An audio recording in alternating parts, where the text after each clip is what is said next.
Hello, hello.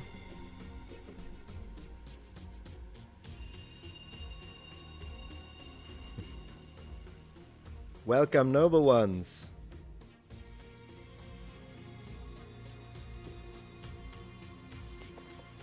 All right. Are we ready for this? Are we ready for this?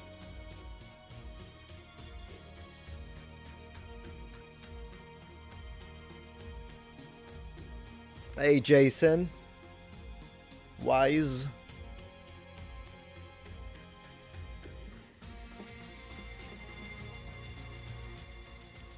Good to have you here, guys.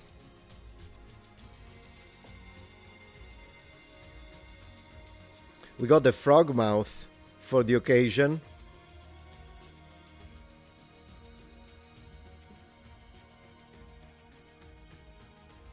Hey, Dave, fellow Muppet.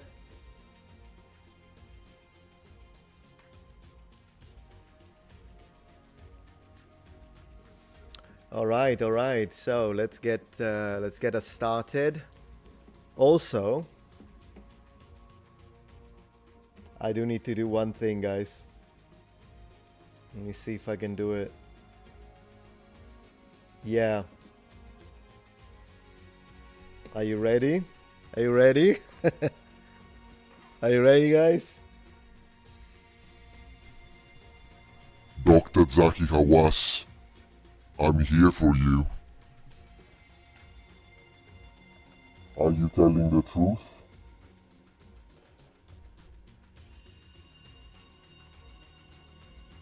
Are you telling the truth, Zahi?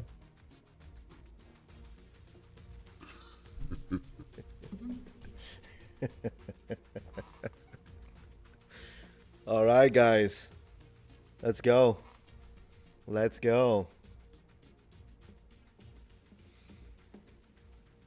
Yeah, we're gonna have a good one. We're gonna have a good one. All right, stop the music, which is, by the way, so my main theme because I just finished it, sort of, not really just finished it, but I've recently played through the entire game and the full playthrough of 8 hours. 8 hours video is on my gaming channel. So yeah, if you like Soma, great. And I'm just gonna put a little link to my playthrough just in case you guys are interested. Why not? Let's be a little bit like the professional YouTubers. Why don't we do that? It would be fantastic. That was me speaking right there. I'm just gonna put the link in chat. If you're interested, check me play 8 hours. You're gonna watch me play for 8 hours. Got nothing to do. Then yeah, that's plus. I mean, it's such a great game. It really is a phenomenal game. Great coverage. Thank you so much, JD.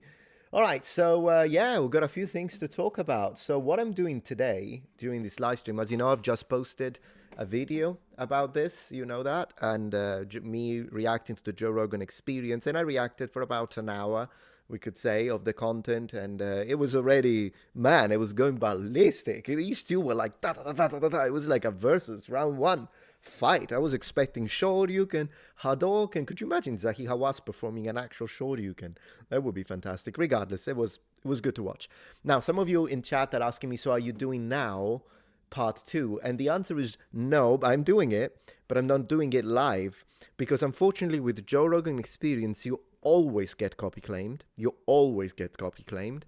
But then the copy claim is released after a few days, and they're usually pretty fast. So what I think is happening is that it's some kind of bot. In fact, I can show you very quickly what happened because I have a screenshot, of course, and it's over here. One moment, please. I posted a few things about Muppets in the meantime, but yeah. So as you can see, the video that I posted today that was luckily released initially had a visibility block, completely blocked in all countries, monetization removed, and that was due to a copyright claimed because of the Joe Rogan experience, audio-visual, dispute under review. Usually they can take up to 30 days, but I have to say, I have to give credit where credit is due. The Joe Rogan team, I don't think it's him, but the Joe Rogan team, they're usually pretty fast, but unfortunately there was a weekend in the meantime.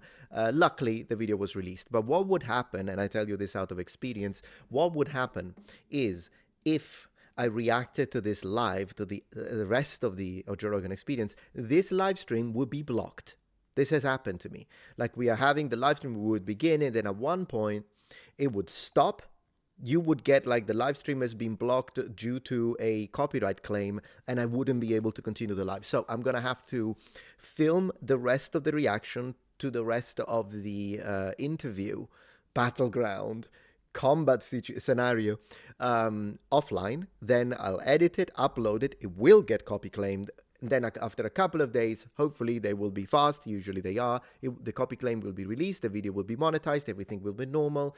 And then I'll be able to post it. So I want to say in the next few days. So what we're doing today instead is that we are talking specifically about Zahi Hawass. We're going to read some of your comments under my most recent video to see what you guys think. And I'll give you a reaction to the comments live. And then in the meantime, we're reading chat.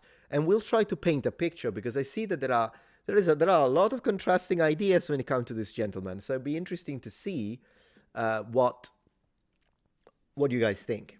Yeah, and I will share my opinion, as you know.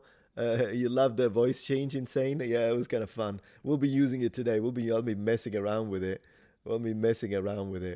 So it's gonna be good. Sounds like Osiris. Yeah, that was Osiris' voice. The voice of Aset. Everyone.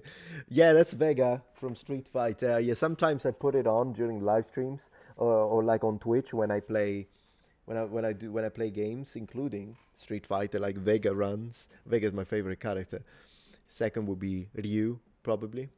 It is Africa, Egypt, Africa. Yes, not interested. You're stating a fact, so I have nothing against that. Egypt is indeed in the continent of Africa. So I guess, thank you for the clarification, appreciate. So yeah, so it's gonna be that. Hey, St. Nicholas, so good to see you here. I'm just looking back at the chat to see if I missed something. Well, I did miss a few, but let's see. Tim F says, Rogan was so disappointed in the interview with Hawass. Yeah, I mean, I'm not sure it went really well as an interview, because there was a lot of speaking over each other, which is never nice. So on one hand, I do understand that, of course, Joe Rogan, as the interviewer, is supposed to push. He's not supposed to just agree and listen, and then Mr. Hawass just tells you how it is, and Rogan just goes, okay, thank you, Mr. Hawass. I mean, that's probably what Mr. Hawass is used to in Egypt, but whenever you go outside, people can disagree, ask for clarification, or perhaps just not accept whatever you state as the absolute truth. Well, yes, but what do you base it on? Like, that's absolutely fine to do. And in fact, it is his job as an interviewer to challenge the other person's position. This is, for example, something that the likes of Alex O'Connor usually do very well when he conducts interviews. He will pressure and he will push his the person that is being interviewed, whether he agrees or not. And I've seen Alex O'Connor sometimes, if you don't know who he is a non-belligerent atheist. That's how he puts himself. So it's like he's on the same viewpoint on a lot of things as Richard Dawkins, but differently from Richard Dawkins, who is a militant atheist. Alex O'Connor is someone who is very respectful, and I actually appreciate him more because of it as a Christian man. He's very intelligent, by the way.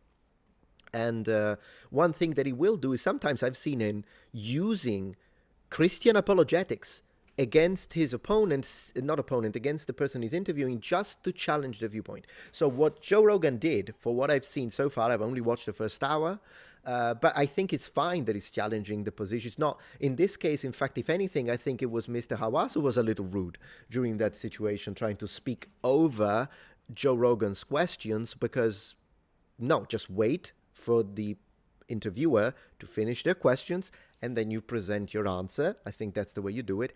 If the interviewer doesn't allow you, like for instance, Piers Morgan sometimes does that. He will. I do agree on quite a few things, Piers Morgan's positions, but oftentimes as an interviewer, he's a little annoying. If you agree with me, not always, but I'm saying sometimes he will speak over you and he will not let you give the answer So that's a bit much. And if I were to experience something like that at this point, my reaction to it wouldn't be to talk over the interviewer at that point, because it becomes a mess and it's not good for the public.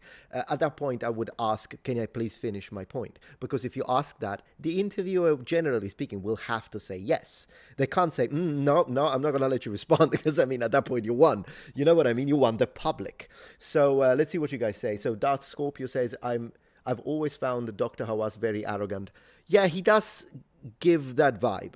I'll be honest with you. It did give me that vibe too. So there's that. Thanks, Metatron. You're interested. You're interested. You're welcome. Not interested. No problem. Why don't you interview Graham? Well, I'll be honest with you, Aragma.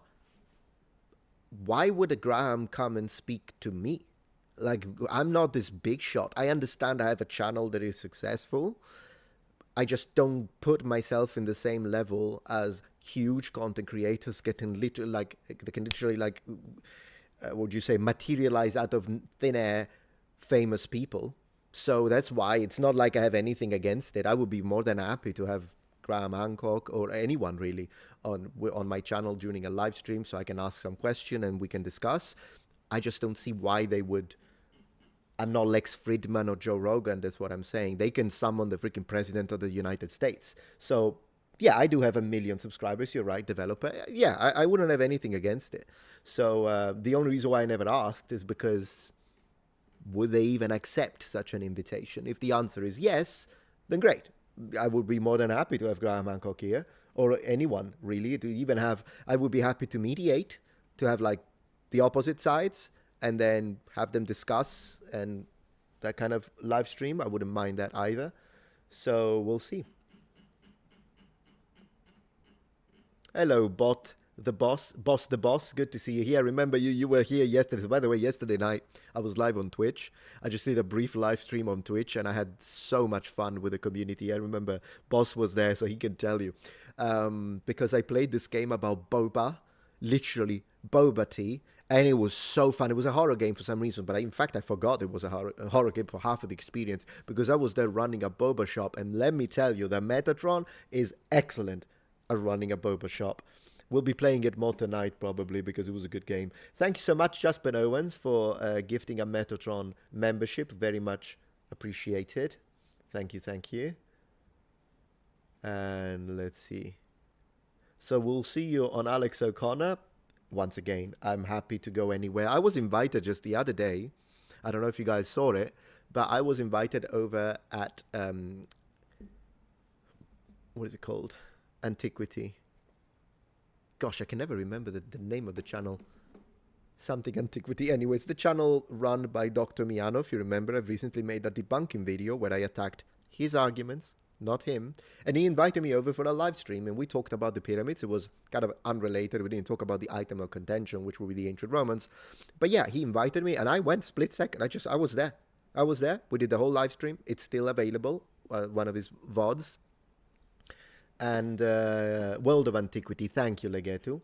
And so I went. I didn't have a problem. So I would go anyway. If someone invites me, I'm happy to go. Not a problem. Yeah.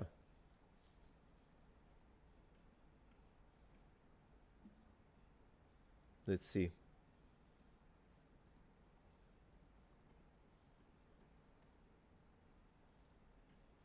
And you're saying, Michael says, Mr. Metatron, Graham went on illegitimate scholar who had 5,000 subs, meaning he doesn't care about that. Well, that's cool. That's props to him then. Very nice. We'll see if we can organize that. I'll have to like write down a topic, and I'll have to write down a few possible questions, because before you invite someone, you need to tell them, they're going to say, okay, what do you want to talk about? So you need to have like a little bit of a plan. So I'll put that together, and if you have any other guests that you would like, I might do a poll, in fact, on the channel, because if there is any other guests, I'll write down a few guests, and then we can, possible guests, and then you can vote it. And power to the subscribers, power to the people. Thank you, Michelle, for the support. Intellectual honesty is important. How disheartened are you when respected people aren't intellectually honest? Yeah, I know. Intellectual honesty is the basis of any real discussion if what you're trying to reach is the truth. Now, alternatively, if what you're trying to reach is not the truth, but it's either propaganda, public manipulation, then I guess intellectual honesty is an obstacle, isn't it? So it really is a matter of what are the motives behind any speaker, popular, famous, or otherwise, when they approach selective bias and all of that. Because, yeah, of course, intellectual honesty is going to be a big problem if you're going to have to admit things that may play against any message you're trying to push. So there's that. What is Dr. Zahir hiding? Oh, I don't know. I'm just saying this is what people say. By the way, in the comments, I notice people getting pissed at me for calling him an archaeologist. But to be honest, the first thing I see when I Google it is archaeologist, Egyptian archaeologist, Egyptologist. So I don't know why people are saying, well, what do you mean? Why did you call him an archaeologist? I mean, I don't know. That's his title. You can hate the guy, but I guess that's the title, right? Isn't it? Or am I wrong about that too? That's what I found everywhere I look. Instagram, everywhere I see archaeology. I don't know if it's the world's most celebrated archaeology because there are a lot of people who don't like him.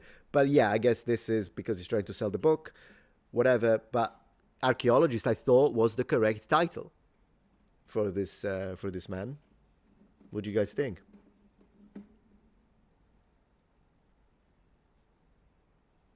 The grifter or antiquity, says the deep burrito. Is he a grifter? I would like to underline one thing. I tend to, you might be right, but I tend to have a little bit of a problem with the word grifter because people these days use it all the time. And I do want to specify one thing about that word, if you allow me, if I may, because of course people call me a grifter all the time.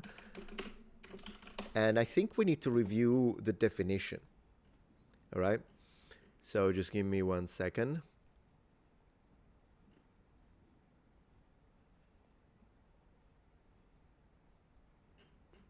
Okay. Yeah. All right. So I think there are a few possibilities. Exactly. Someone is putting it there. So, for instance, in the Dictionary of Cambridge says a grifter is someone who gets money dishonestly by tricking people, also known as a con artist. Now, usually in the political discourse, it's not exactly this that people mean when they say right-wing grifter, this grifter, that grifter, political grifter, alt-right grifter. Do people even say left-wing grifter? I guess they do. So I'm saying when people use it in the political sphere, it even has a different connotation. But generally speaking, a grifter is someone who gets money dishonestly, and it's tricking people. So is he getting money dishonestly? So dishonestly, that's one thing. So let me know if you agree with this definition already. But when we go into the political definition, then the situation is a little different. Let me see if I can find it. Let me see if I can find it.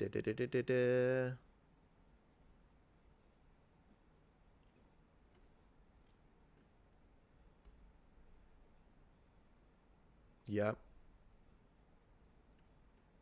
Try to find a definition. Deceive for personal gain. There we go. So I think deception is necessary within the way I understand it, the way we interpret the word grifter.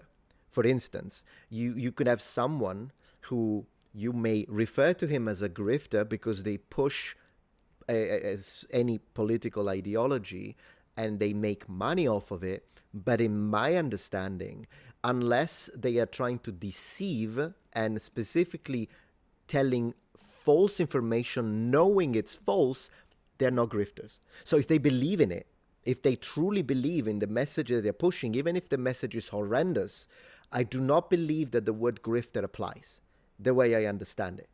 Just because you make money off of a political topic or even the culture war doesn't make you a grifter, the way I understand it. Again, I'm not a native speaker of English, so feel free to correct me, but the way I think I see that grifter is being used now is basically becoming the next, yeah, exactly, Talos the King, thank you. You say he tells false information knowing it's false. That would be a grifter, particularly if you make money off of it. But you need to know that the information is false, and sometimes you may be pushing an ideology even if you don't believe it because you know it's gonna make it's profitable. To me, that's a grifter.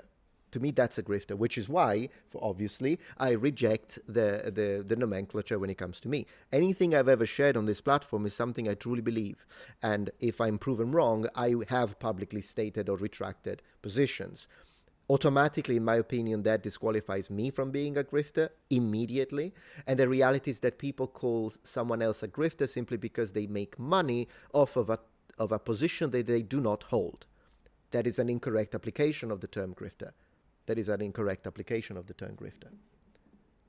Yes, St. Nicholas says, I would say that intellectual honesty plus profit is the thing. Sure, yeah, you're being intellectually dishonest. You don't actually believe it. You're pushing known falsehood just because you know that if you do it, you'll make a lot of money quick. To me, that's a grifter. To me, that's a grifter. No, I disagree, Raphael, where you say, or engage in the culture war at all. No, if you engage in the culture war, but you're sharing your positions on any matter, you're not a grifter. To me, that's not a grift. So that's me. Stop being pedantic. Oh no, I'm pedantic, my friend. You are here for the pedanticism, and we know it. And we know it.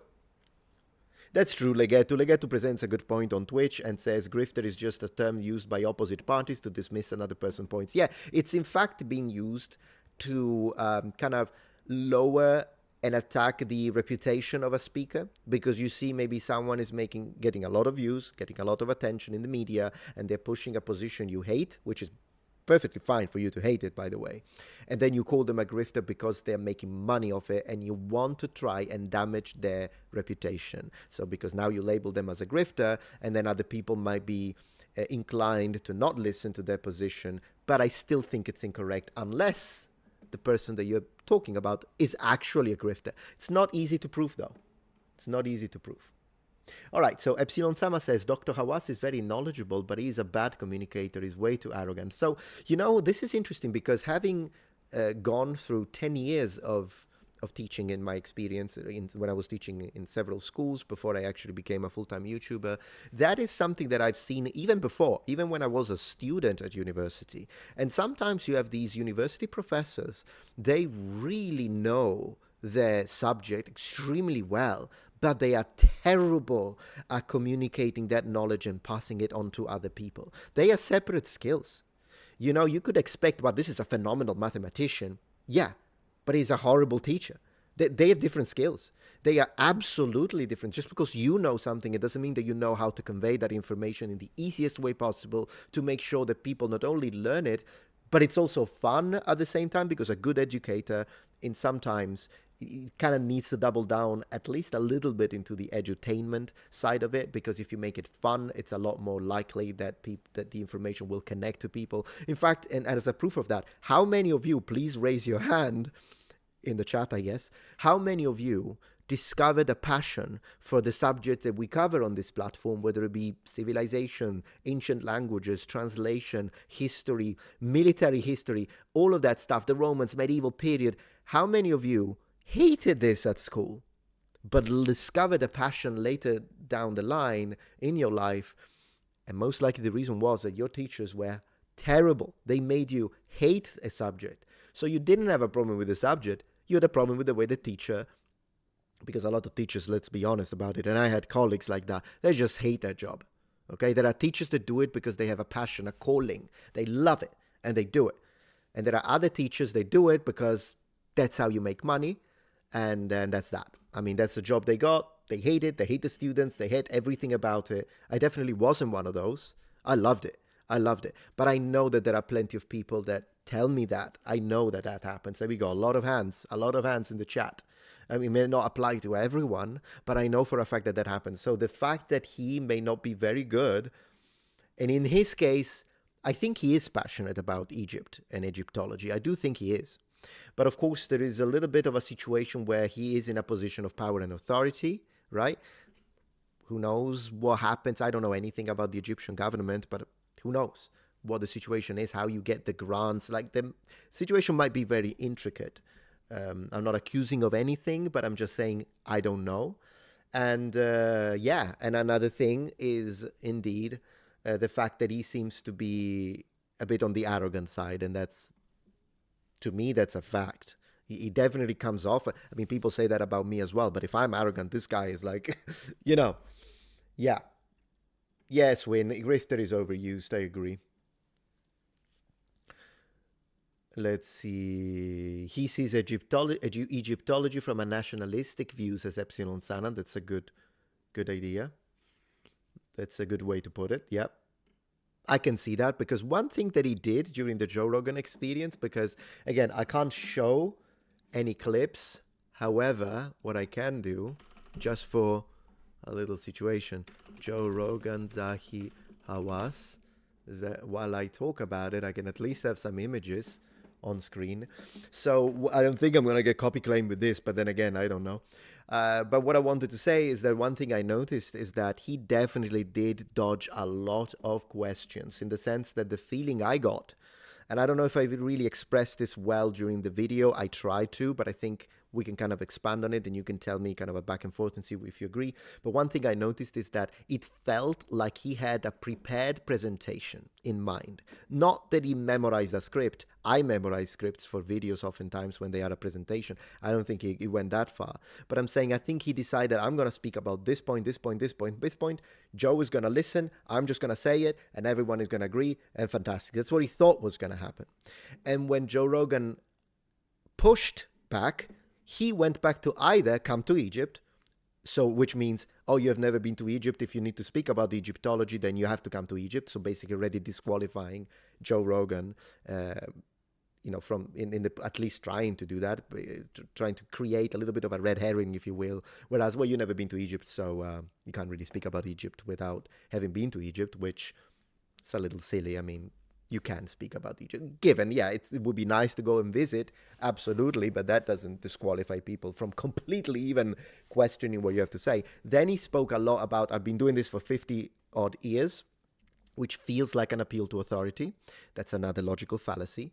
And then another thing that he did when he was asked a question, like, how did they lift these stones into the air? That's a mechanical question about physics, and you need to give an answer that is congruent to the question asked. What did he say? Do you remember? He said, my book. Yeah, it's in my book. It's in my book. That's what he said. Or it's a national project. And the national project thing was exactly what he thought was his strongest point, which is why even when asked questions that were not maybe loosely related, we could say, yeah, it's the national project from the point of view, the pharaoh is a god, so they are willing to do things that we today wouldn't do. I guess there is I can see a little bridge there, but still, you can have all the willpower in the world. How the heck are you lifting 20 tons onto the air? That doesn't matter at that point. You will be willing to do things, but there are things that may be physically impossible. And to me, answering it's a national project, Joe, is not enough of an answer. No, we need to talk about the mechanics of it. How did they do it? How did they do it? So, yeah, you say they use a ramp. Great. You did focus, Bob, on the ramp a little bit. But that's still like when imagine you're building up to a certain, like imagine you have built half of the pyramid. Now the next blocks that need to be brought up to there, up to that height. I'm not saying it's impossible, but I'm saying don't tell me it's a national project. That's not the answer. I need to know. He spoke a little bit about the ramp. I thought the ramp was mostly to get the first layers. Could they build a ramp that it was high enough to reach those? Like I wish he had answered these questions. Because again, he's been doing this for over 50 years. So he should have the answers to all of these questions, considering the fact that he says, I'll tell you how they did it. It was very categorical, right? Didn't he did it was magic, says Raphael. No, I don't think they mentioned magic. I don't think so. But then again, yeah, Zahi, it's in my book, Hawass. That thing about the book, I have to say, I'll read your super chat, James, in a second, but I want to say this about the book part. I think they both made a mistake when it comes to the book part. Zahi Hawass' mistake was not to bring the book with him. If you're going to reference your book and you're not an internet guy, because this guy's 77, so he's not the internet generation. Every time he's like, I don't know internet, great. So bring the book. Yeah, you're going to reference the book a million times, bring the freaking book. But when it comes to Joe, buy the PDF. Buy the digital copy during this. Like literally tell your guys, after the third time, he referenced the book 157 times. So after the third time, I would have said to Jimmy, I think his name is, Jimmy, could you buy, I mean, I think he makes a lot of money, Joe Rogan. So it's not a money problem, clearly. Buy the digital copy, open the page. Excuse me, Mr. Hawass, what page is the stool? Page 30, then open page 30, show it on screen, right? Jamie, there we go. Jamie, could you buy the book? Literally, you could do it while they talk. This was a 4-hour discussion, right? 3-hour discussion. Do it during the thing. Buy the freaking book, because the number of times that he said it's in the book, it's in the book, it's in the book, it's in the book, it's in the book, it's in the book, it's in the book, it's in the book. Like literally, buy the book. Buy the book. Just watch the first video. Thank you, Super Chelsea TV. I really appreciate that. Thank you very much.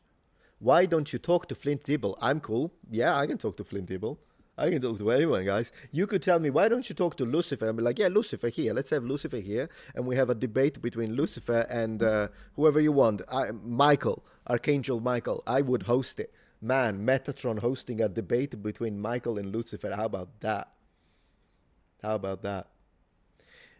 Q Bandon says, can't do that, would be copyright issue. I really don't think it would be a copyright issue to show just the image on the book, because at the end of the day, when Joe Rogan asks, can we find this online, that's what he's looking for. People posting a picture of I don't think it would be a problem, personally, but I don't know.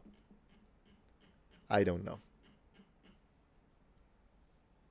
Yeah, Draron Fury, you say, don't forget he's both a scientist and not a scientist. Yeah, I noticed that. I did notice that happened. So, yeah, I think maybe just to play devil's advocate for a moment, right? I think it would be interesting to maybe say that he means that he's not a scientist on matters of SAR technology and synthetic aperture radar, but he is a scientist when it comes to archaeology. But then again, is archaeology considered, like, are archaeologists considered scientists? Is that, if they are, I guess, then I would say sure. At that point, maybe that's what he meant, I guess. If I really have to try and be charitable, I'm just trying to be charitable in this case. And my TV says that Zahi Hawass is an example of someone whose time has passed. Yes. All right, let's read the super chats so we are not disrespectful. So first super chat we've got is James. I'm just going to put it here, pull it up here. Thank you very much for the support, James. I think part of the issue with the communication among certain academics, being bad at it, is that they try to condense too much information into what they think is manageable for laymen. Yeah, sure. Misunderstanding how much you give for granted. You take for granted, is definitely one of the problems when you have someone who's not, it may be a professional in whatever they do, but they may not be a great educator. And this happens a lot, by the way, even in other fields. So people say stuff, I'm like, I understood half of what you said, because they were taking too much for granted, particularly when you speak to the general public. So one thing is you speak to the general public, one thing is you're speaking to PhD students, so you can already assume that they already understand a lot of things, because they already graduated, did a lot of things in the field, and then, of course, you don't have to explain the very basic. But if you're speaking to the general public, there are a lot of things that you cannot give for granted. All right, I'm gonna switch to this now, just read a few others. So thank you so much, Ray Gonzalez, for sending 5 Metatron memberships. That's very very generous of you. I really appreciate the support for the stream. And for those who have received the membership, I want to remind you that at one point during this stream, we will have a 30 minutes entirely dedicated to members only in chat, so that everyone can stay here, but only members for 30 minutes will be able to ask questions. So we have a one-to-one. We do this in every live stream. So please do consider becoming a member of the channel. And then thank you, Rubate, for your $2 donation. It was a disaster for archaeological PR. Yeah, I can see that. I can see that 100%. Oh, and we got one more. Thank you, Villain Troll, for the support. I truly believe Son Goku did the pyramids by himself. Egyptology is a dubious pseudoscience, and archaeology is not better. Well, but that's what we have. I don't think that you can really say, I appreciate the support, of course, but I want to say, let's not put all eggs in one basket. I mean, I'm not using a great example. I can't think. Non facciamo di tutta l'erba un fascio. That's the expression in Italian I'm trying to say. Meaning, there are great archaeologists, there are great Egyptologists, and there are others that are gatekeepers. And anyone says anything, they immediately try to shut you down. So I think it's a case by case. And then Jason asked Dr. Halman Hillman, he will come. Yeah, that would be nice to organize, but it will require a lot of planning, because Dr. Halman Hillman, even though I disagree with his positions, I do not do what other people have done, which is to say, oh, you're no one, you're nothing, who do you think you are? No, the guy is a classicist with 35 years of experience in translation of ancient Greek, and so I will respect that. I do not respect his claims, particularly the ones about Jesus Christ. I do not respect them one bit. And I think it's completely wrong when it comes to those. But his understanding of ancient Greek and the time he has put into studying it, I do respect that. And it's important to separate the two things. I don't need to be, once again, intellectual honesty is what we were talking about. I don't need to try and say, this guy's no one, who does he think he is? Because the guy did put a lot of work in his research. So that's not something I'm against. In fact, I want to start having more guests into my live streams. It's just that I just ask you to allow me some time to prepare in order to provide something that is quality. Okay, that's what I want to say. Thank you, Mr. Wolf, for becoming a member of the channel. Very much appreciated. I really appreciate you guys supporting. So I do want to also read a couple of chats here on Twitch. And you say, I get the feeling Lucifer would copyright just for the chaos. Yeah, probably. And then Legetu says, if Zahi had said, sorry, the images are only in my book, I don't know if they exist online, it would have sorted a lot of the confusion. I agree. There can also be a language barrier because, I mean, he speaks English, but he didn't seem to be very fluent. Like, I guess if this was conducted in Arabic, perhaps he would have explained things better. I will give him that as a possibility. So that's possible. And we also have another super chat here. Thank you, Realtor. Do we know what book he meant? Well, yeah, he has a few. He said it was about 1,000 pages and he called it the Bible of the topic. I think, yes, he did. I checked Amazon. I couldn't find anything that matches. No, I think he was referring to another book. I know he mentioned the book that is 1,000 pages publication. I think that one must have been a collaboration effort. But he has published a lot of books. I'll see if we can figure out, maybe someone in chat knows which book specifically was the one with the tools, because I do want to speak about the tools a little more. Because on today's video, and I do strongly suggest you to go and check it out, I did mention the tools a few times, but I think I'd like to spend a bit longer because the tools thing is something that a lot of the people that kind of present alternative views on these ideas of Egypt and the pyramids and who built it, they often discuss the tools, and the fact that he brought it up during the interview was fascinating. Thank you, Talos, for being a member for 5 months. Is it better to send a super chat or to gift a membership? Oh, either way, I'll leave it entirely up to you. I'm grateful for both. So thank you so much. Anything you like. They're both very well received. Thank you. And Michelle, it's your second super chat. Thank you for the generosity. If the supernatural is an explanation for building the pyramids, why would the Egyptians have any need for slaves? Okay, so the slaves thing is interesting. Zahi Hawass did mention during the live stream that that there were actual workers that were paid in order to build the pyramids. But this is something that has been pushed a little too much.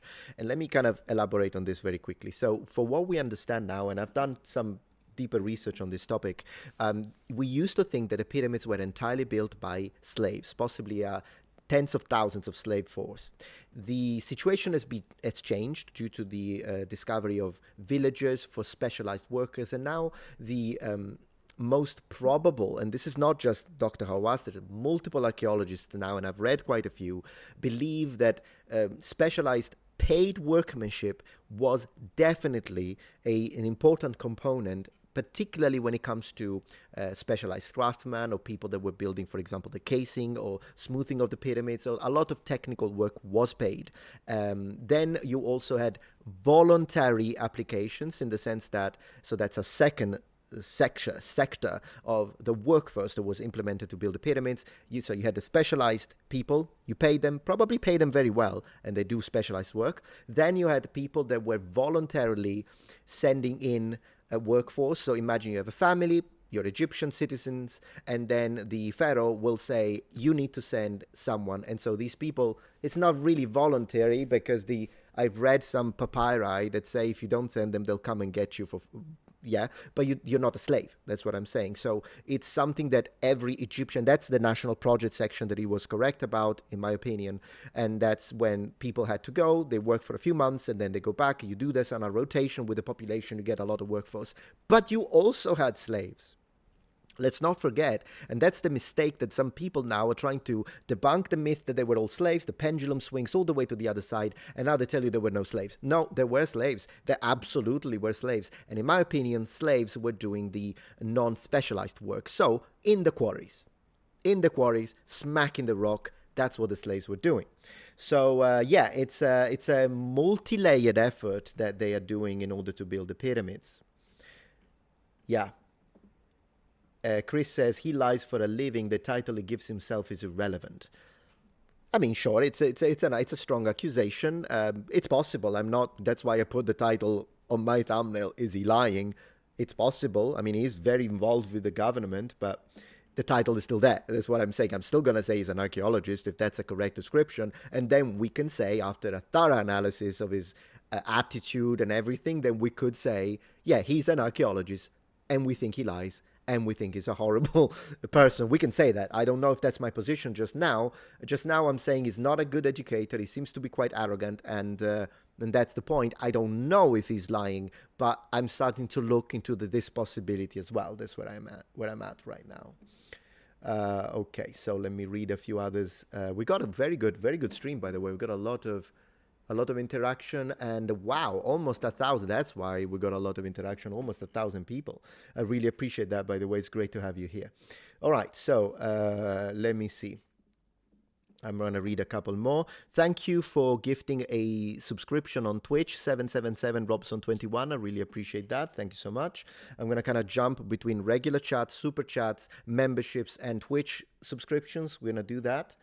Okay, archaeology is far from a hard science. Dating older than Jesus is pretty hard, you say, says Villain Troll. So thank you for sharing your opinion on that. It's in his book, says Gabrielle. Matty says Nephilim. Yeah, I mean, they did talk about the giants. We can discuss a little bit about the translation of the word Nephilim, because that's the Hebrew word in the Bible that it's usually translated as giant. I personally disagree with the translation giant, by the way. I think that the correct translation will be the fallen one, considering the stem comes from the verb to fall.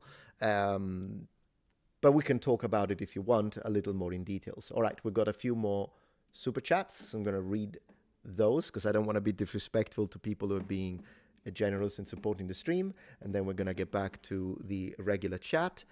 All right. So what have we got? Let me see. Okay, so we got this. Daedalus, cool name. Why does the Aswan Nubian egg appear to depict the pyramids and Nile and is dated at 7,500 years old? Okay, that's a fantastic question. I'm not familiar with this, so we might check it out together. Unfortunately, I can't answer. Of course, if this is real, what I can tell you, if this is real and it shows the pyramids, then we would have to reconsider, because currently the pyramids dating is about 4,500 years ago. So we're talking like 4th dynasty in the Old Kingdom, if I'm not wrong. I'm just talking by memory. But the idea of an alternative dating is not new, I would like to say. Now, given when we talk about Armando May, Corrado Malanga, and Filippo Biondi, so the 3 Italian scientists that are connected with the underground discoveries under the pyramids of Giza and the Giza Plateau. Armando May, who is the one who created the justification upon which they based everything else that has to do with the tech, the cultural and historic justification that he presented was to redate the entirety of the complex.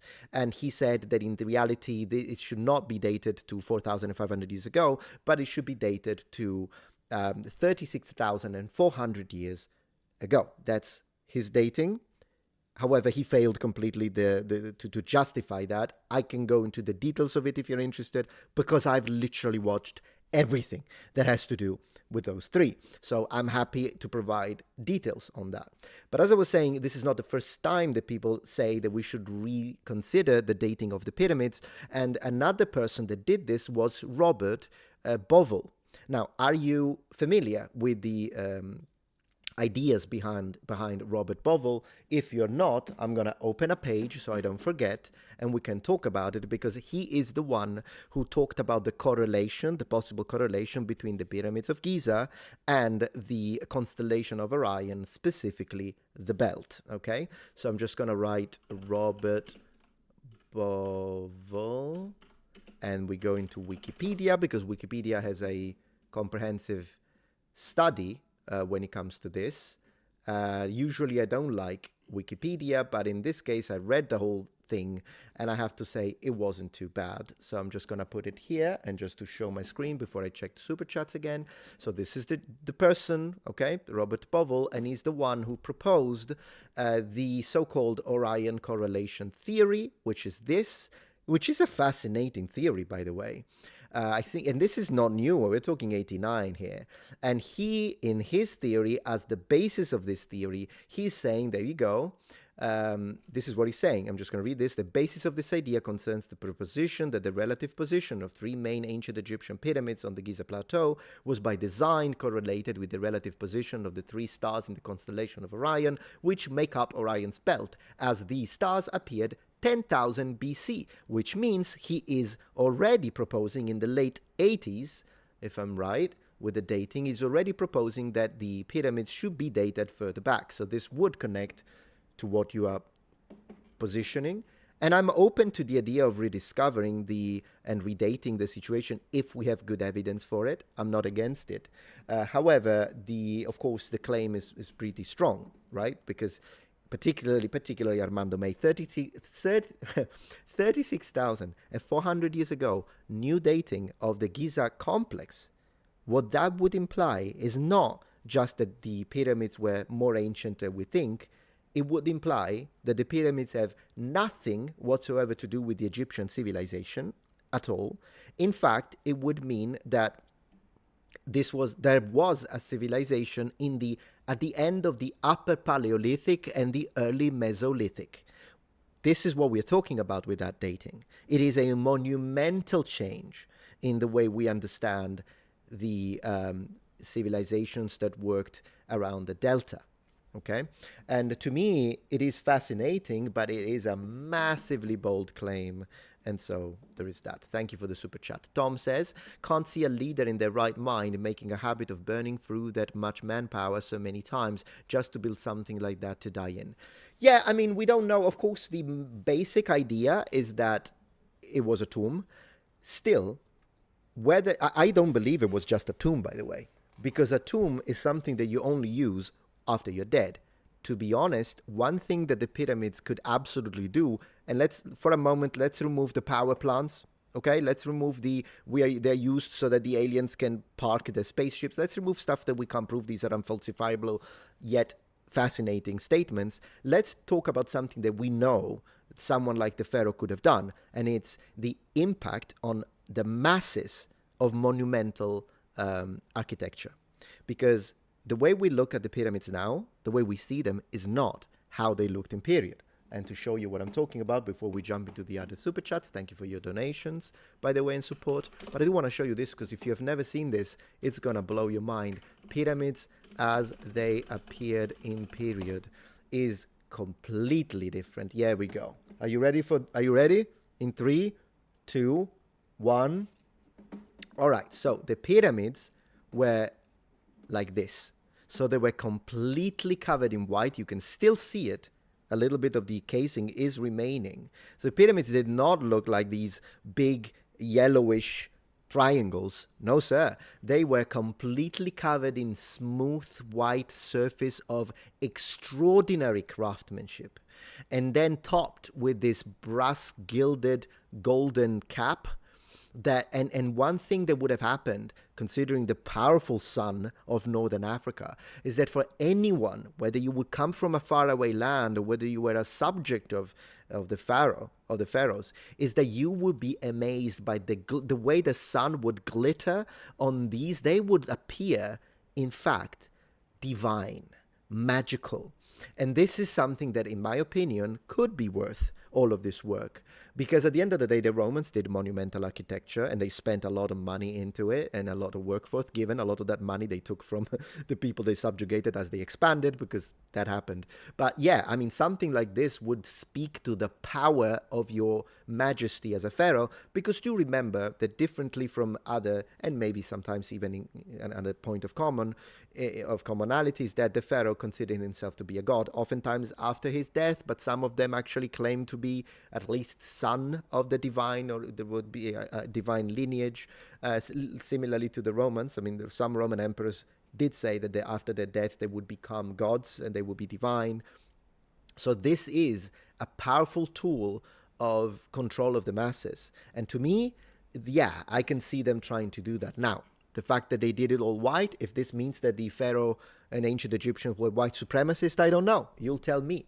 But yeah, this is a fantastic thing. And I can see why they would spend money and workforce to do that. Okay, so let's continue going through the super chats, and then we move to the regular chat and Twitch as well. All right, so Villain says, what are you thinking about the concrete theory and the stone melee? I'm not familiar with this, so I apologize that I can't address it, but thank you for your support. The Lemon looks like he was pretty high with the aggro ego and see nose swipes proper ego trip. Oh no, I hope you're wrong. I honestly hope you're wrong, because I hate any form of substance use. I really hope it wasn't the case. I don't know. Pizza, great name, Pizza Manetti. Hey Metatron, apologies for the change of subject. What are your thoughts on Dan Carling and hardcore history? Not familiar, unfortunately, with Dan Carling. I don't know who that is, so I'll have to look at it, and I don't know what you mean by hardcore history, so I guess it's something in connection. I'll have to review it, possibly offline. James, thank you for the support. A question I never got around to asking Meta is, why do so many modern people assume such a lack of intellect in our ancestors? Yeah, it's modernism, my friend. They always want other explanation, it seems, like some lost tech. Yeah, that's a problem. I think it's a fundamental misunderstanding and failure in our public schools of really conveying the ingenuity of ancient people, because we have the same intellect as people in, most likely already in the Neolithic, I want to say. We are not more intelligent. We just have access to a lot more accumulated knowledge that is intergenerational for millennia. And so, of course, for instance, an easy way to prove that is, it's not like just because I wake up one morning I can build a computer. I can't do that. I need to specialize and study, and all of that study and information is gathered through multi-generational effort of all the people before me. No one can just wake up one day and with our brains come up with quantum mechanics. So yeah, that's the advantage we have over our ancestors. But when it comes to actual intellectual capability, the ancestors were as intelligent as we are, and we can see that. And to give you an example of that is fascinating. You know how when we do deep mining in the modern period, you often imagine the little helmet, and then we have a flashlight, a torch on the helmet. I think we're all familiar with that. Well, the Romans had that too.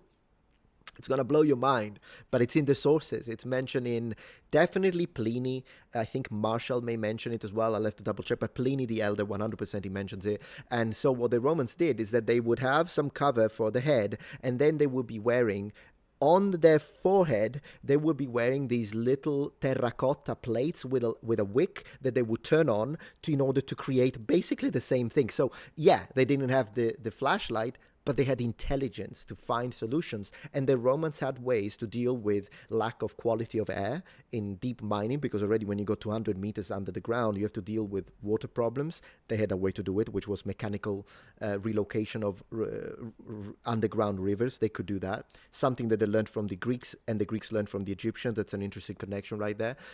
Also, they knew about bad air, and they had ways to lower a candle and see how the flame would interact to understand if the air could be dangerous for the workers. The Romans knew that they had to deal with darkness, which is another thing that we discussed just now. And the Romans knew that they had to deal with temperature, because for every certain number of meters that you go under the ground, the temperature raises 1 degree Celsius, which means eventually workers are gonna be in trouble with that. And this is one of the reasons why deep shaft mining in ancient Rome and in ancient Greek was only done for silver and gold, because you would lose people. And it was dangerous. So there is that. Okay, cool. Common sense, thank you for the support. Does being a Sicilian give you Ferrari discounts? Man, I wish, my friend. Thank you for the support. Jibus says, if they're tombs, then why did multiple pharaoh build multiple of them? Yeah, I mean, as I say, I also agree with you. It seems that I don't think they were just tombs, but a possible answer to that could be because they wanted their own in order to have their own glory. Because after they die, if if the pharaoh behind you built a pyramid and then you just relocated yourself there, it's like the glories for that fellow. But even while you're alive, you're like, well, I can do it too. In fact, I can make a pyramid that is more beautiful than the one he did before. Maybe that's how I would answer that. Thank you, Michael, for becoming a member of the channel. I really appreciate that. And let's get back to regular chat for a little bit, and then we'll keep reading the fan funding. Thank you so much for being here. Then Idris says, there is no God, my friend. I disagree. I think there is a God, and I pray to him every day. But thank you for sharing your opinion. It's appreciated. Okay, so let's see. Imagine future archaeologists digging up boob implants and calling it for ceremonial purposes. Man, I hate ceremonial purposes. It pisses me off. Every time people say that ceremonial, just so you know, if you hear someone saying, oh, this object is ceremonial, it means they don't know what it's used for. This is like archaeologist speech to, I haven't got a clue what this was used for. I don't know why they made it. I don't know why they made it in this specific type of alloy. I don't know why it was found in this funerary kit. I don't know. They don't want to say, I don't know. They say, it's ceremonial, guys. I wonder at this point, is my mouse for Amiga 500, my tank mouse from 1987, is this ceremonial? No, sir. I use it for nostalgia reasons, but it's not ceremonial. Is this mask ceremonial? Am I trying to be like, oh, I'm going to summon Vega right now. Ooh, guys, let's lift our hands. Let's lift our hands in the air and let's summon Pompey. For the glory of Pomp. It's not ceremonial, you muppet. So, yeah, I just don't see. I get it, that there is a certain ritualistic aspect in some cultures. And in some areas, yeah, this could be connected to ceremony in the sense that there are some rituals in connection to it. Great. But not everything that you don't understand how it functions is not ceremonial. Anyway, sorry for the little rant there. I do want to thank and welcome Crodor on Twitch, because it's the first time he chats. Really should watch the Ancient Architect new video. Oh, I will. Saying they carbon dated some wood found in one of the sealed shafts of the Queen's Chamber. Ooh, that's interesting. And I want to say thank you to 7Robinson21 for subscribing on Twitch. Tonight we're going to do some gaming, my friends, so stick around. Probably around 11 or 11:30 Central Daylight Time. I'm going to play some video games. It's going to be great. And yeah. Did we learn anything new after the Zahi interview? So, Big 8, that's a very good question you're asking. People say no. I think people say no because they were really put off by his attitude. Since I try to use facts and not feelings, yeah, I was put off too. But to be honest, he did mention a little bit about these boats, and I thought it was interesting, and a canal that was added. Basically, you have the Nile River, and I had already speculated that the Nile River, in my opinion, could have been a way to move rocks and building material of all kinds in an easier way, right? Because this is something that I've seen done by the Romans in other occasions. I know I often refer to the Romans because that's where I spent most of my time reading sources. But that's something that I speculated, and so the fact that he mentioned it during the interview I thought was interesting. And he even said that basically what they did is that in order to reach the specific location that they selected for these pyramids, and he says that they selected it because of the bedrock. I already knew that, but he did mention that. And so he said in order to reach this, they actually extended. Basically, we could say that they built an artificial tributary to the main river, and then used some moments of flood, the way I understood it, periods of flood, in order to fill this canal, and then use it for the transportation of building material. I thought that was interesting to hear him say it. He believes in forest dwarfs, Gabrielle. Well, I don't know how you justify that, but that's interesting.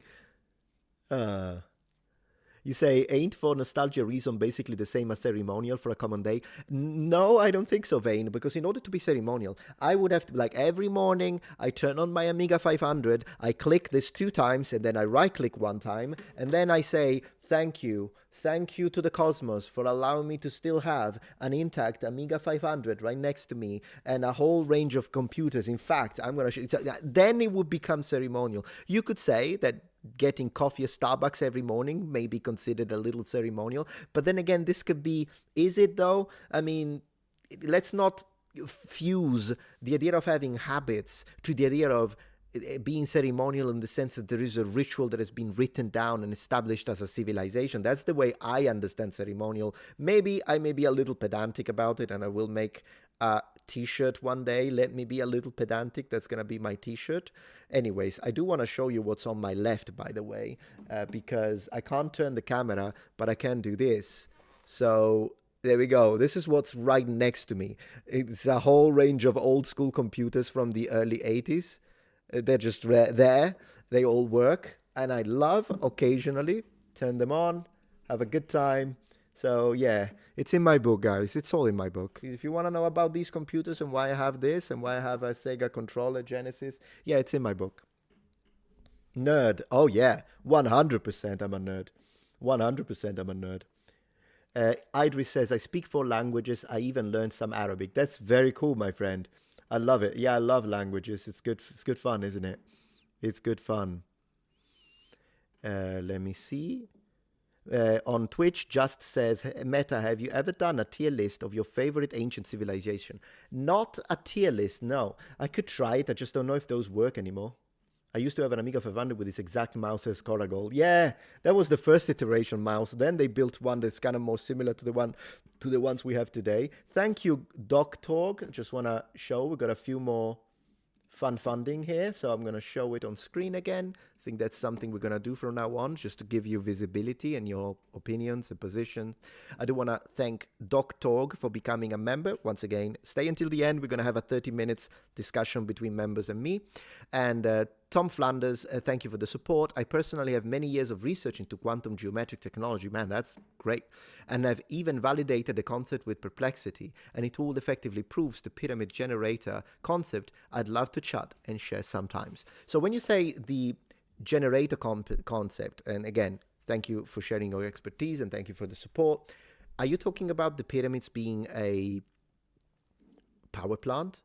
Because if it is, then yes, I'm very skeptical about it. So be happy to hear how you think that could work. But my main, and again, it could be fun if that's not what he meant, and now I'm going into a whole rant, but it's good since it introduces a topic that I do want to discuss, because that, even if it's not what this commentator is meaning to say, it is what Armando May meant to say absolutely during his interview with Jay Anderson at Project Unity. I watched it, and that's what he said. The reason why I reject the idea that these shafts, right, these tubes, as they call it, these pillars, are used to generate electricity, is because what is the purpose of a civilization that does not have devices that require electricity? Why would they build a device that generates electricity? For electricity to make sense, you need lamps, you need computers, you need anything that requires electricity, you need phones, none of which, as far as we understand, existed in ancient Egypt. So the only explanation at that point, the only bridge that could make sense, because you can't even say, well, we lost the technology, something would have remained. We would have found a lamp. We would have found something, a computer, a rudimentary torch, a weapon, okay, an electricity or energy-based weapon. Nothing exists. So it's either it was all covered up, but then again, was it only the Egyptians? Does this only happen in Egypt, or would it happen with the Mesoamerican civilization? Would it happen in ancient Rome? Did the Romans have access to this? Did the ancient Israelites have access to any energy weapons or technology that used electricity? If it's only the Egyptians, then we could say, yeah, they covered it all up. But then again, we can't prove it. And if the civilization didn't have access to this energy weapons or energy devices, then the only other logical discussion would be to say it was aliens. Then we have to discuss the aliens, because the aliens were the ones using the tech, right? They built the pyramids as power plants because they needed to recharge whatever they use, but then when they left, they took it all with them because the people didn't have access to that tech, because the people were just a workforce. So aliens use human workforce. They don't use the workforce of their own species, but they do use the pyramids for this. But that's the only thing, and it becomes a fascinating discussion. I'm always open to talk about it, but I'm very skeptical about it. It's just that that's the only thing, because otherwise, what are you going to use an electricity-producing device if you don't use electricity? You know what I mean? Maybe they built it for other more advanced civilization. Of course, that would be kind of in connection with the Ice Age civilization hypothesis that is brought forward by the likes of Graham Hancock. And it is fascinating. Although then again, it's kind of strange with Graham Hancock because I've seen him going back and forth on that. And that's something I would ask him directly, in fact. We just found out together. You see, this stream is great. We just decided, we just found one of the questions. One of the questions I would ask him, and it's not a trick question, is what do you mean by advanced? Because on one end, it does really sound that he's talking about technology that is at least 18th century, if not more. On the other hand, though, he seems to have rejected that idea. Like, he doesn't mean a technology that is like that they have trains or that they have cars and flying machines. I don't think that's what he means. But I would actually ask him point blank, what technological level do you believe this lost Ice Age civilization had access to? Because if this Ice Age civilization is worldwide, it means that they need to be able to cross the ocean completely, something that we don't think we could do up until the Norse, up to a certain extent, but mostly Europeans in 15th century. So if they were able to do it in 20,000 BC, then my question is, what technology were they using? Because you can't do that with boats. You need to have something more technological to be able to, and then be interconnected. So there was, how did they preserve? There is a lot that goes into it. I want to welcome Jake Miron, who just became a member of the channel. Thank you so much for your generosity. It's very much appreciated. Members are blowing up, by the way. I've had a growth of, I don't know, 500% in the last 3 weeks. I really appreciate that because the number of subscribers has gone down, unfortunately, but the numbers of members has gone up, and I really appreciate that. Thank you so much, guys.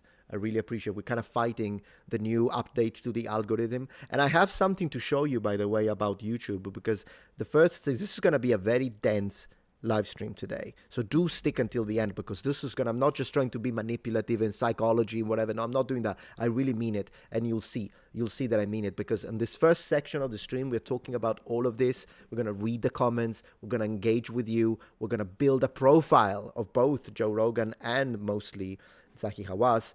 But then on the second section of the stream, I'm going to show you some behind the scenes because of something that has happened to a video of mine, and I really think is complete utter nonsense. Something happened behind the scenes.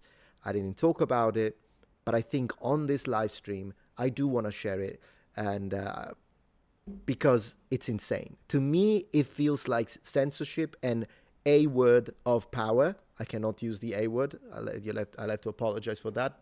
Hate the game, not a player. By an employee on this platform. But we'll get there. Thank you very much, Sierran12, for the support. If I call myself a giga, meta, ultra, hyper polyglot and make a video where I say hello in every recorded language, will you do a video on me? Probably I'll leave it to Evil Dia. I'll do it if that's the only way to get your attention. That's funny. Thank you for that, man. It was funny. But yeah, the hyper polyglot thing, goodness gracious. I actually found someone when we were talking a little bit about the Pope the other day and his ability to speak, and then on my second channel I actually asked the question, is the Pope a polyglot? And of course it's a little bit of a tricky question because we haven't really been able to define exactly and precisely what a polyglot is, how many languages, up to what level, B2, C1, with a European frame of reference. And so it's kind of a tricky question, really. But someone in the comments of that video said, yeah, every Pope has to be a polyglot. And I'm like, no, because it depends what you mean by polyglot, but I don't consider myself to be a polyglot, for instance, because I think in order to be a polyglot, you need to be fluent. And even fluent is something we can go into how we define it, but I don't want to go there right now. But I'm saying you need to be fluent, meaning high level. I would say at least a high B2, if we want to use the European frame of reference, in maybe 6 languages. That's how I see it. And I'm close to it because, of course, Italian, Sicilian, English, and Japanese, I am fluent. But then Mandarin and French, which my other 2 languages, I'm not fluent. I'm kind of conversational, but I would consider myself to be low and intermediate. And so I don't consider myself technically to be a polyglot. Maybe I will become a polyglot, maybe adding Spanish a little bit, which I'm not as conversational as I am in French, but I do speak it. So I don't consider myself to be a polyglot, but people these days, they just say 3 words like he's saying. He's absolutely right. People do that and like, oh, I'm a polyglot, 15 languages. And then you can say a sentence horribly pronounced, by the way. I mean, I'm sorry, but what's the point? So no, I don't think every pope is a polyglot. But yeah, popes usually tend to be multilingual. That's how I would define popes. So there's that. You cover great topics. Thank you so much, Joe, for Stratton. Trying to do my best. I appreciate that. Let's see.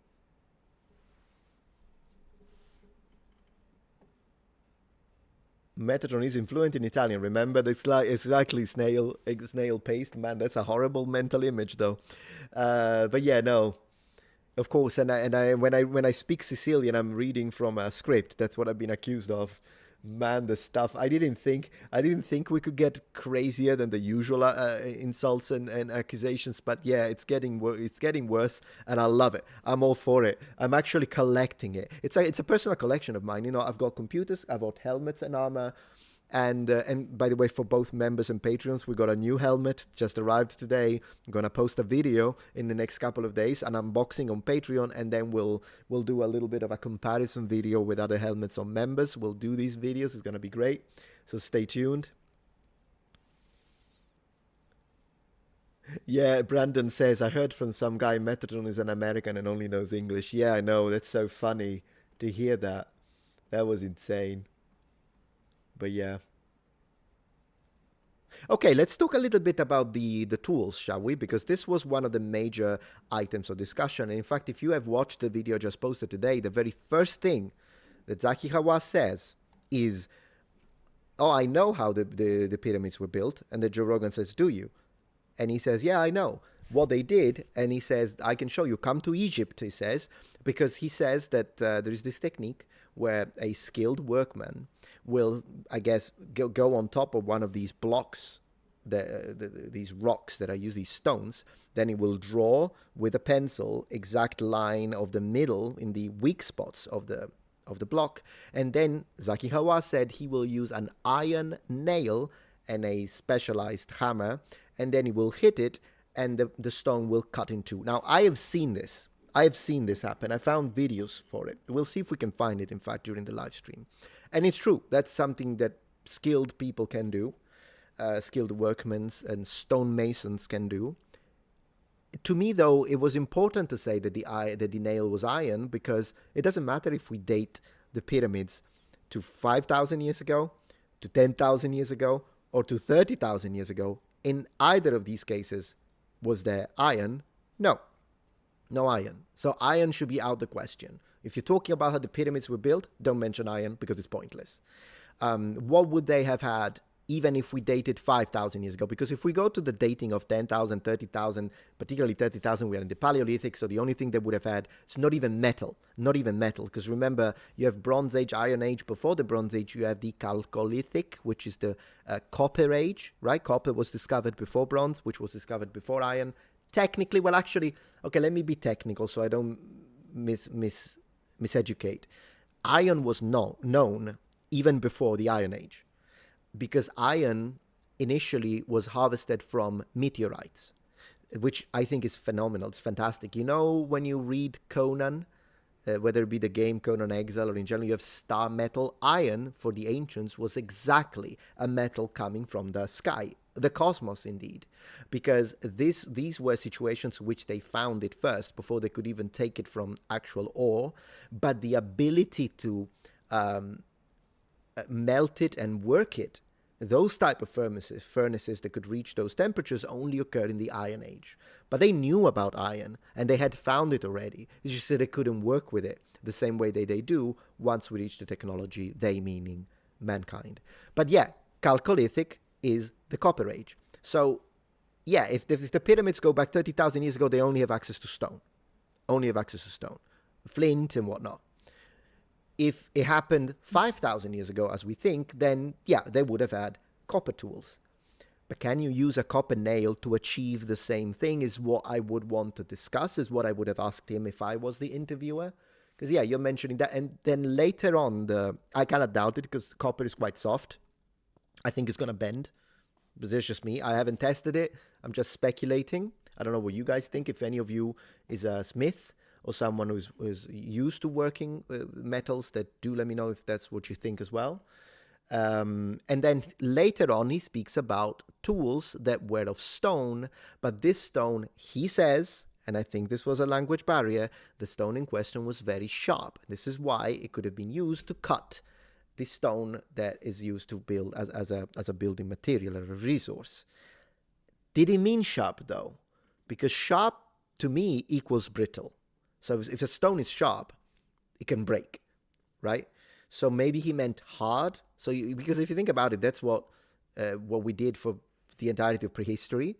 When you have flint knappers, the act of knapping is take a harder stone and use it to crack flakes out of softer stone that then can be turned into a tool. For instance, flint. It's a fantastic stone to do that. With the way it shakes, it breaks into predictable flakes if you're skilled. And of course, if that's what you've been doing for generations, you are skilled. And I don't know if that's what he meant, but that's the situation. Okay, I'm going to read a little bit what you guys have to say. Let's go for super chats. Then we read Twitch. Then we read the regular chat again. All right, so Tom Flanders and Larry. Let's read Larry. Thank you so much, guys. Yo, Metatron, yo. Welcome, my friend Slipknot fan, to the chat. He's teaching himself Russian, Japanese, and Hebrew. Well, you're welcome, my friend. That's an interesting endeavor. 3 difficult languages. Of these 3, I think Japanese is the hardest. But yeah, fantastic. So welcome, Mr. Slipknot. It's great to have you here. And then Tom Flanders, low on funds, pyramids have erosion that dates them to per ice age. Could be the underground reptilians like Lacerta at that point. Yeah, it would be interesting to review because I've seen a few mentions of these erosions due to water, and then they connect them to the Younger Dryas, I think. But this is something that we would have to see. Yeah.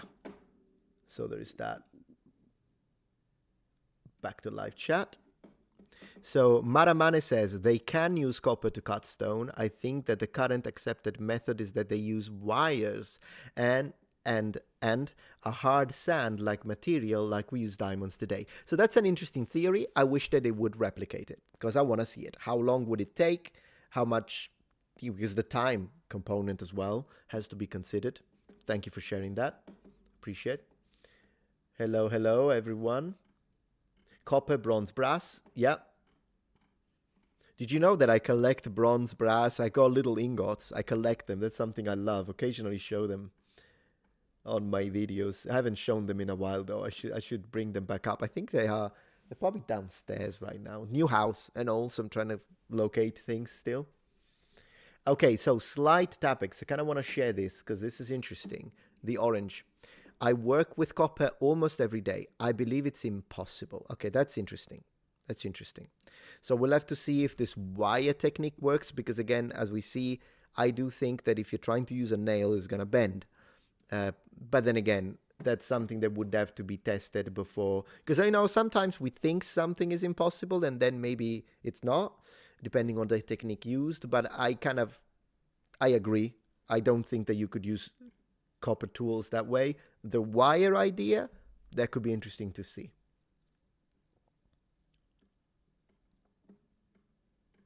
So let's see. Yeah, copper is quite soft. Absolutely. Copper is soft. Totally. I mean, to be honest, even iron is soft, to be honest with you. But then again, if it's wrought iron, or if it's, because oftentimes in history, even when the Romans used the term ferrum, sometimes they use a separate term for steel, but other times they do say ferrum, but it might still be technically classified as a mild steel or low carbon, depending. So it's even the nomenclature can get a little confusing when it comes to what is steel, what is iron, because the Romans absolutely had access to steel, and sometimes some blades, even in the Etruscan sense, are steel. They are steel. So when we say that they're using an iron nail, it is also possible that there was some kind of low carbon steel. That's also possible. We'll have to review, but steel has been around for a very long time. It is not a modern thing. And once I almost had I had a very animated disagreement with a cousin of mine because he kept insisting, no, the Romans couldn't have possibly access to steel. And that's unfortunately a little ignorance on his part, because the Romans absolutely had access to steel. medieval people obviously were using it in and testing all sorts of different types of steel, and they knew how to normalize the steel. They knew how to apply heat treatment. Sometimes they even made mistakes and made we have sets of armor that are high carbon steel. A high carbon steel is great for swords. It's not great for armors. Medium carbon steel usually is best, but we know that they were testing. They were constantly experimenting, and sometimes even if you don't have access to the actual molecules, don't underestimate experiential knowledge. You may not understand what's going on in there exactly from a scientific standpoint, but you can still, with a lot of experience, understand what works and what doesn't. And so there is that. But the Romans and the Etruscans, even before the Romans, 100% had access to steel. It's just that the modern type of steel that we use, whether it be steel with the addition of chromium, or whether it be, modern steel, which is a lot more homogeneous, of course, if you compare it to medieval steel already, and ancient steel, it's a different variety. But what's modern is the mass production of steel in the industrial sector. That's modern. And I think people confuse that, the mass industrialization of steel for like railway and all other applications. That's what people confuse with ancient steel, which still was a thing. Exactly. And Maramain on Twitch says, yeah, there are dozens of different types of steel. Absolutely. Absolutely. Yeah. Technically, we are still in the Iron Age. Well, I'm not sure about that, but yeah. we didn't come up with a new tool, I guess. Yeah. To define it. Maybe archaeologists in 2,000 years will give us they'll call us something like that. Who knows? I mean, usually we say the information age at one point when they have the burst of the internet, rise of computer and technology, how it changes and we interact with it and all that. I guess that's a good name for it, but who knows? I mean, think about it for a second. And this is something that it blew my mind when I thought about it the first time many years ago. But people in the medieval period didn't consider themselves to be medieval, and they did not consider that time to be the Middle Ages, because they weren't in the middle of anything. They were in the present. So from the point of view of medieval people, yeah, they could have considered the Romans, like, yeah, that's the Roman age. For them, there is a disconnection between the Romans and themselves. The Romans are the past. In fact, to a medieval person, first century Rome is a similar distance than there is between us and a person in the Middle Ages. It's 1,000 years of difference. That's kind of crazy as well if you think about it. Yet, we call it Middle Ages because they're in the middle between classical antiquity and our time today. But it's only perspective, which means in 2,000 years from now, we might be medieval to the future generations that will be studying. And maybe they will change it. At that point, we are medieval people. We could be. So to a medieval person, they're from the present. And that's something that is obvious, but you've got to kind of sit down for a moment and think about it. It's one of those things. Another similar situation like this that I always find fascinating is the fact that even if we were not to accept the alternative dating of the Giza Plateau and the pyramids, 10,000, 30,000, whatever the heck, 1,000 years ago, even if we just stick to 4,500 years ago, so the current accepted dating, still Cleopatra, as I mentioned before, would be closer to the invention of the iPhone that she was to the building of the first pyramid, even in that situation, which means that the ancient Egypt was already ancient in ancient Egypt. You're welcome. Man, this is a great stream. We're having a really good time. What have we got? It's turning into the misinformation age, says Dreamheart. Man, that's spot on, my friend. The misinformation age. 100%. 100%, my friend. Yeah, that's what we're trying to do. Thank you, Jun Wong, for supporting the stream. Roman steel. What kind of iron was segmentata armor? How strong and expensive was it to manufacture compared to modern steel?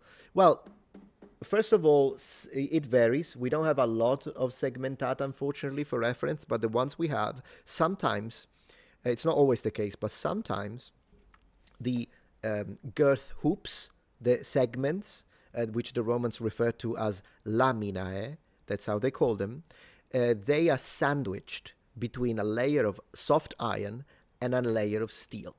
So this is something that we think was done, or we think, I'm no one. This is something that historians and metallurgists believe was done on purpose, because you could basically gain the ability of blocking penetration, which is given from the harder steel, and then the ability to deform a little bit, bend on impact of the softer iron to dissipate the impact force. It is possible that they did it on purpose. It's not necessarily always the case for all types of, it's possible that some were just steel, but as far as we know, they are sandwiched sometimes. So, and this happens with blades. There are Etruscan blades that I have covered in details. I'm going to show you on which video, and I will put a link in case you want to check it out. But there is a video where I actually analyzed in details. It's kind of one of my more technical videos that I did in collaboration with a published historian, Dr. Canestrelli, where we review 2 blades of Etruscan origins. And these blades were once again made of strips of different qualities of iron and steel, and sometimes you will find the edge being steel and the core being iron, which logically you can understand. Yeah, we want the edge to be preserved and durable. Steel, perfect for that. And the iron core, maybe there could be several reasons. It could be the fact that it's this way. I mean, you don't have to kind of produce that much steel all at once. These are anyways built in different strips, but sometimes we find the opposite. The edge is a soft iron or wrought iron sometimes, and the inner core is steel, and you're like, why did they do that? And it can be puzzling sometimes to try and figure out. Maybe they were experimenting, there is that, but there is a very strong connection between Etruscan metallurgy and ancient Roman metallurgy, and it's very likely that the Romans did steal some of the secrets of the Etruscans once they were under Roman control, after the struggle for the control of central Italy, which occurs over a few generations. In fact, initially, from the point of view of the Greeks, the Romans were just another type of Etruscan. It takes some time for the Romans to gain dominion to a position where now the Greeks recognize them as their own civilization. So the influence of Etruscan language, religion, metallurgy, organization is not to be undermined in early Roman as they were rising to power. So there is that. But thank you for the super chat. I really appreciate that. But yeah. Do you think it was obsidian? No, Benjamin, I wouldn't think so, because obsidian is a fascinating stone. I have a video dedicated on everything, guys. 1,200 video, 12 years on the platform. I have a video on obsidian, how it was used, for example, by the Aztecs, so the Mexica, as they refer to themselves. And it's great for arrow points. It's great for the kind of swords, if you want to call them. It's kind of a glorified club with stone cutting implements added to it, but whatever. It's good for cutting, and it can go down to the micro, what's the word? So you basically, with obsidian, you can get so sharp is insane. Like even sharper than a modern razor. You can get that level of sharpness, but the problem with stone, similarly to the problem with wood, is that these are materials that are not very durable.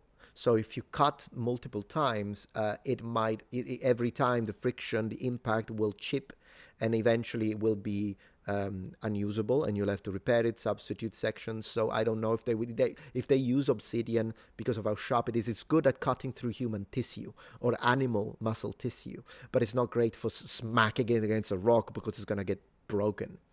That's the way I see it with the studies I've done on obsidian. I love obsidian mostly because it looks great and you see it in video games, so I kind of got interested in it, if you know what I mean. But I'm not sure it would be great for this specific application. As I say, it's good for arrowheads. And you know how I mentioned wood? The reason why I mentioned wood is because, have you ever heard of the idea, I'm going to show you this. Have you ever heard of the idea of samurai wearing wooden armor? Let me mention that very quickly, because it's another thing that I think we can discuss quickly, because there is a little bit of a misconception, and I think it's a nomenclature problem, and since languages is something I like very much, maybe it could be something we could discuss. Okay. Very quickly. Right. So Sometimes, sorry for the be right back. So sometimes we have the mention of samurai wearing wooden armor. Now, this is an incorrect statement. No samurai, as far as we know, has ever worn armor made of wood. Samurai wore iron, sometimes paper, if they were low-end, half samurai, they didn't have much money. Armor could be made of paper, so technically, if you want to be pedantic, paper comes from trees, what have you. However, samurai, they wore leather, sometimes leather on top of iron.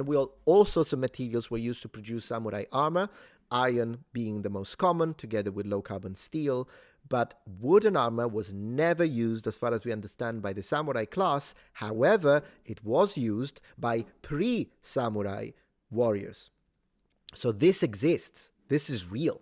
It's just that this man is not a samurai. So technically, Japanese armor made of wood did exist. Of course, being organic, we don't have any, as far as I know, but it is, we kind of know what it looked like, and it probably would have weighed a lot. And again, one of the problems that occur is the fact that every time it gets hit, you're going to chip pieces out. So, of course, the moment you had access to iron, that's when they swapped to something that was more effective. But it is a thing. And for a civilization, like in Japan, so we're talking like Jomon era and whatnot, Yayoi, for civilizations and maybe tribal realities that perhaps didn't have access to smithing, or perhaps didn't have a contact with the continent, so China or Korea, and didn't know how to work the iron, then, building a suit of armor of wood was something that they could do, and they did do it. And they stopped doing it when they had access to actual iron, and then we see the beginning of this type of armor, which then, like the tanko, it's called tanko armor, and then eventually, this will lead to what we know the samurai class will use. So this is something that I kind of wanted to mention. Wooden armor is a thing. It's just not in connection to the samurai class, as far as we know. It's more ancient than that. Yes, so Joe Rogan, and we're back to this. Tropic says bamboo would have had many applications. Bamboo, as far as I know, the only connection between armor and bamboo is in the context of early kendo gear. I think that's the only correlation that I'm aware of. Let me see. Bamboo kendo gear. I think the very early, like I'm talking 18th century, maybe something like this is the only thing, maybe something like this, right? But this was discontinued eventually. They stopped using bamboo, and the only way they use bamboo now is for the shinai. But as far as I know, in very early types of non-uniformed kendo gear, I believe some bamboo was used, but then it was discontinued. But no armor made of bamboo was ever used in the context of war. That's the way I understand it. It's always nice to talk a little bit about it. About these kind of things, isn't it? Okay, so we've got another super chat I would like to read. Thank you, Jake Mirren, for the support. You guys are being amazing today. Supposing the AI-generated images of the pyramids are somewhat accurate and were energy sources, what if they were used for agriculture? I've seen a few articles on the use of copper in gardens. Yeah, I mean, copper, sure, but I don't see, again, the energy. That's the thing. We could try to speculate as much as we want, Jake, and thank you for the support. We can speculate that, yeah, but if they did have energy with these power plants and energy production in the pyramids, and maybe they could have used it for this, maybe they could have used that, and it's fun. It's fun. I enjoy it. It's just that we have to consider it for what it is, an unfalsifiable statement. And so at the end of the day, I don't know. I don't know if this could be... if it would make sense. And as you know, the other interpretation for the shafts is that of support, like architectural support for the pyramids. But that too is a little, I don't know, man. I don't feel that, also because they say they're empty inside. And do remember that another thing that they said during the conference that I watched and wasted 4 hours of my life, or during the conference, they say that they have spirals around them, and these spirals behave like glass. So they believe the spirals are made of glass. So at this point, that's why I always say, could you please dig? Can we please dig? Please? Because there is that. Skyrim belongs to the Nord, says Gabriel. How are we doing on Twitch? Let's see.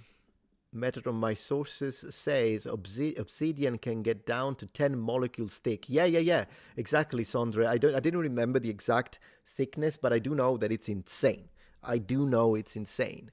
How crazy, like, thin obsidian can get is insane. Really is. And then Joel says, let me see, kind of want to read you.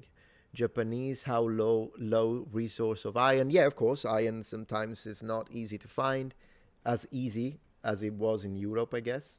That's correct. It was too precious. Sure, not all warriors in Europe were male or full plate. Well, yeah, when you just mention warrior in general, sure, but whoever could afford. Do remember that the Romans did field tens of thousands of legions, in fact, over hundreds of thousands of soldiers, and they were all wearing mail.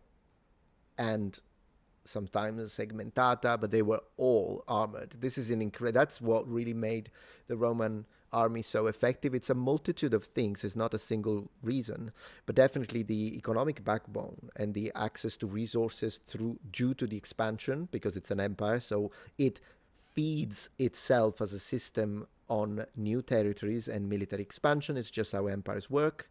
And of course, the fact that then they could supply, the supply and production is insane. Logistics, of course, it's important. And military training and professionalism, like, you will not see the same level of professionalism that you saw in the Roman army all the way up to the early modern era. Not even medieval armies. They were technologically superior with knights in full plate. But if you take like the billman in the medieval period or whatever, even men at arms, they're not going to be as a block, as professional. Yeah, the knights were professional, sure. But if you look at the army as a whole and you compare it to the level of professionalism that you had in ancient Rome, particularly during the late Republic and early Empire, yeah, I mean, you won't see it. You won't see it.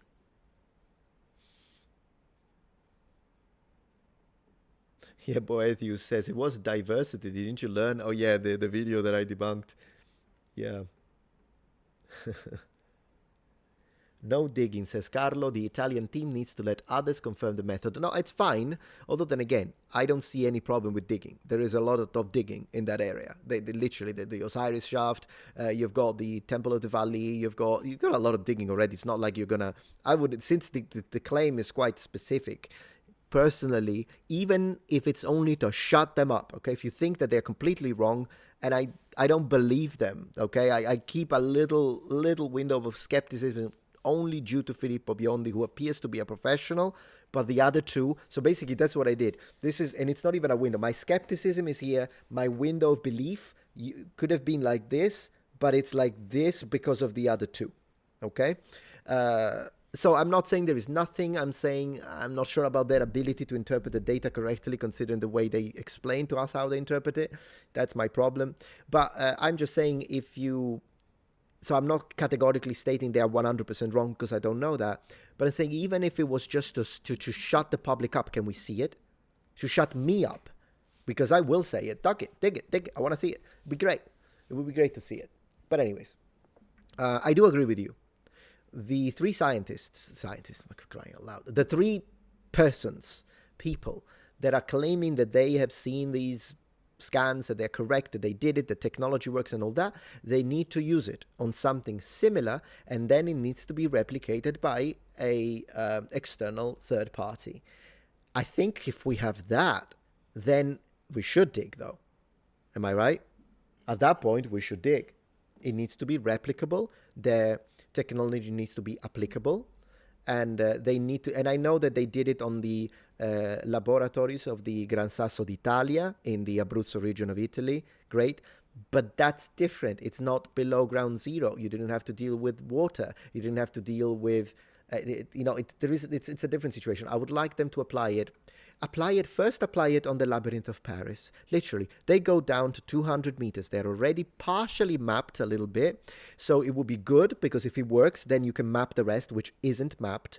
And then the parts that are mapped, like for instance, where you had the ancient Roman digging sites and mines under Roman Lutetia, which is the Latin term of original Celtic name Parisi, which is where Paris is. The Romans dug the mines underneath, took the limestones, and expanded the settlement. That's what they did. And that's how some of the areas that now are the labyrinth of Paris, that's where they begin, and then it got expanded, and in the Middle Ages they expanded it again, and no one has a full map. But some areas are mapped. So if that's 200 meters below.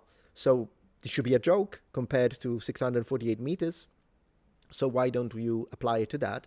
And if it works, then great. We mapped the entirety of the underground of Paris. That could be very good. And then after they do that, then they should apply it onto deep mines. Because today we have the technology to have mines that go down 2,000 meters, 4,000 meters. Those are already mapped. Apply the technology. And if you claim you can go down to 2 kilometers, that you should be able to do it. And then you can cross-reference with the mapping we already have, and it's below ground zero.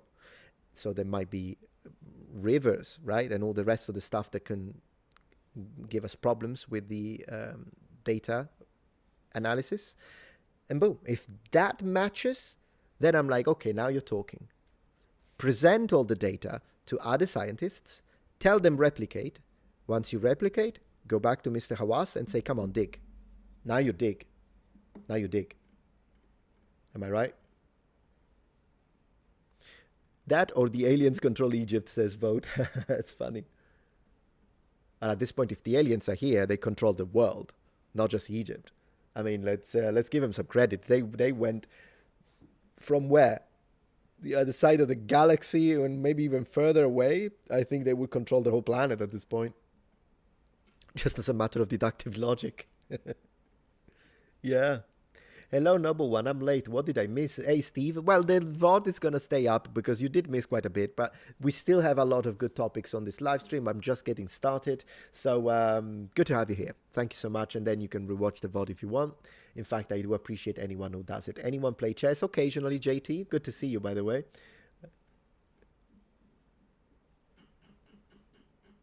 I'm just going to double check that I didn't miss any super chat because I don't want to be disrespectful.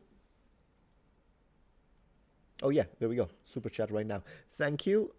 Let me show it. Thank you very much, Norm Allman, for the support of the stream. Can you dig it? Can you dig it? Yeah, that's going to be me. I know. I'm going to be pestering them. I'm going to be pestering because, you know, one side laughs and says it's wrong, there's nothing. The other side is like, we're 95% sure. Okay. We would like to know, right? I would like to know. That would be nice. That would be lovely, my friend. That would be absolutely nice. David says that Zahi is a stereotypical nationalist. Is he? And I don't know anything about not only his politics, but in general, political parties, ideologies, and all that in Egypt. I haven't got a clue whatsoever. So I don't know. No idea. We'll see if you guys know. Exactly. Sondre on Twitch says, yes, if the tools stating the extraordinary claim is proven to be true, then it will be outlandish not to dig. Yeah, at that point, it belongs to humanity. It doesn't belong. At that point, if the shafts, you know, they start digging, they start digging, they uncover the very beginning, because they don't need to go 2 kilometers under the ground. You just need to show the little top of the shaft. Literally. You don't need to. You just need to do that. So imagine they dig and they see that this thing it's made of freaking an alloy that looks like titanium with a circling spire of glass-like material that glows in the darkness as it produces electricity. I'm sorry. At that point, this belongs to humanity. At that point, this belongs to humanity, and all governments should get together to be, well, and I know that people will be like, no, governments would hide it. Yeah, you should do it in front of the press, I guess. I don't know. But at that point, that it's something like we would have to rewrite the entirety of the history of this specific period. Like, it would be big. It would be big. I know that that's what they're claiming, but they're claiming it too soon. The three, May, Malanga, and whatnot. And do remember that Malanga is the one that says that giant crocodiles abduct you to steal your soul because they have a spirit but they don't have a soul. You do have a soul if you're a human, and so they want the soul because that's they use to regenerate and extend their life, and they do it particularly to preserve their culture. For instance, they're plumbers. I did not make up anything that you just heard me say now. This is all from him. Giant crocodiles. And when they abduct you, they move you through the wall to get you to their rotating spaceships. I'm not making anything up. This is him. I listened to him say it in Italian.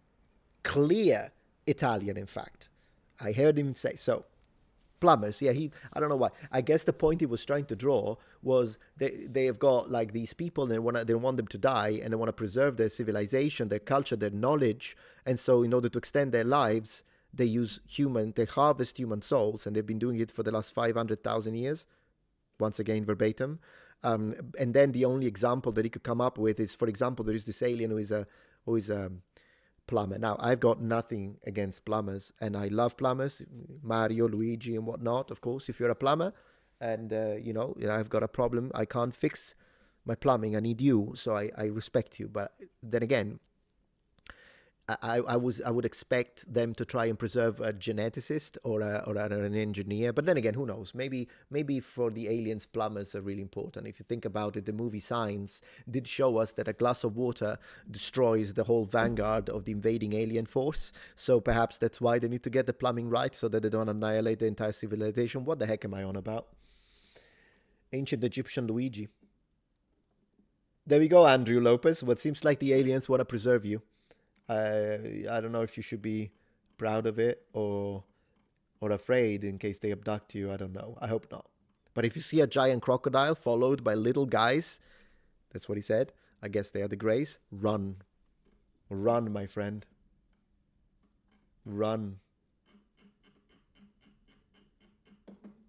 And talking about aliens...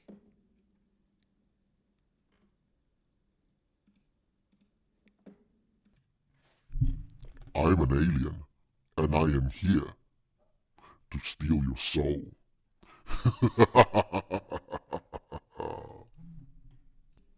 I loved it. I needed to do it, guys. I needed to do it. Sorry. I had to do it. All right, so.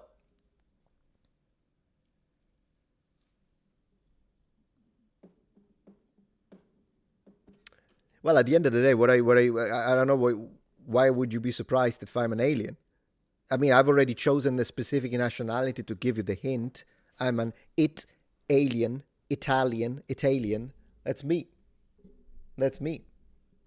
I revealed. I mean, I did get the notification saying that I'm a reptilian from YouTube. Do you remember that? Do you remember that? When YouTube I was not talking about reptilians, and YouTube slapped a reptilian note, community note, under my video. What could they mean? What could they mean? Not a reptilian. Anyways. Thank you for the support. Larry Kwartowitz.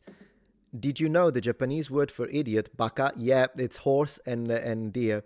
Comes from Chinese history. The PM Zhao Gao tested the loyalty of his subordinates by showing them a deer and making them agree it was a horse. Okay, so I did.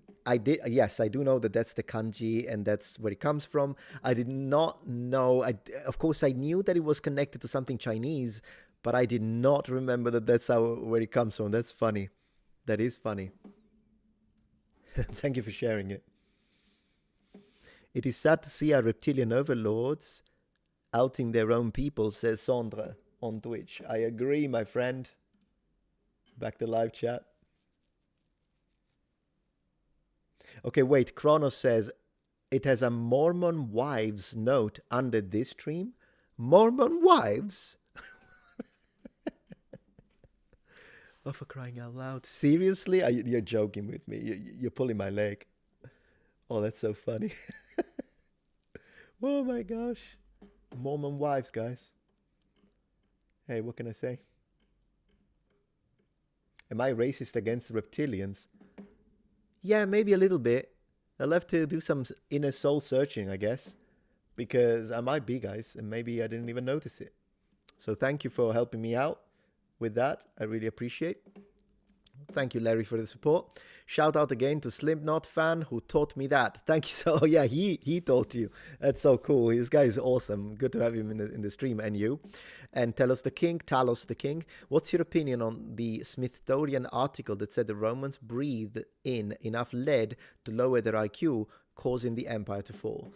I think it's an over-exaggeration. The whole situation with the lead in the, it's because it's based on the fact that the aqueduct sometimes used lead piping. Not always the case, by the way, but in some cases it is a situation. And so it is possible that there was a little bit of a poisoning, but in order to affect their IQ at that level, I think the numbers would have had to be much higher. I did look into it, and it's possible that it had some health effects, but I don't think to the point where, because I've seen people trying to even say the Romans were so aggressive and they were invading other people because of all the lead poisoning. But first, that would have only affected the cities that had a built-in aqueduct, so the other cities and towns wouldn't have had the same situation.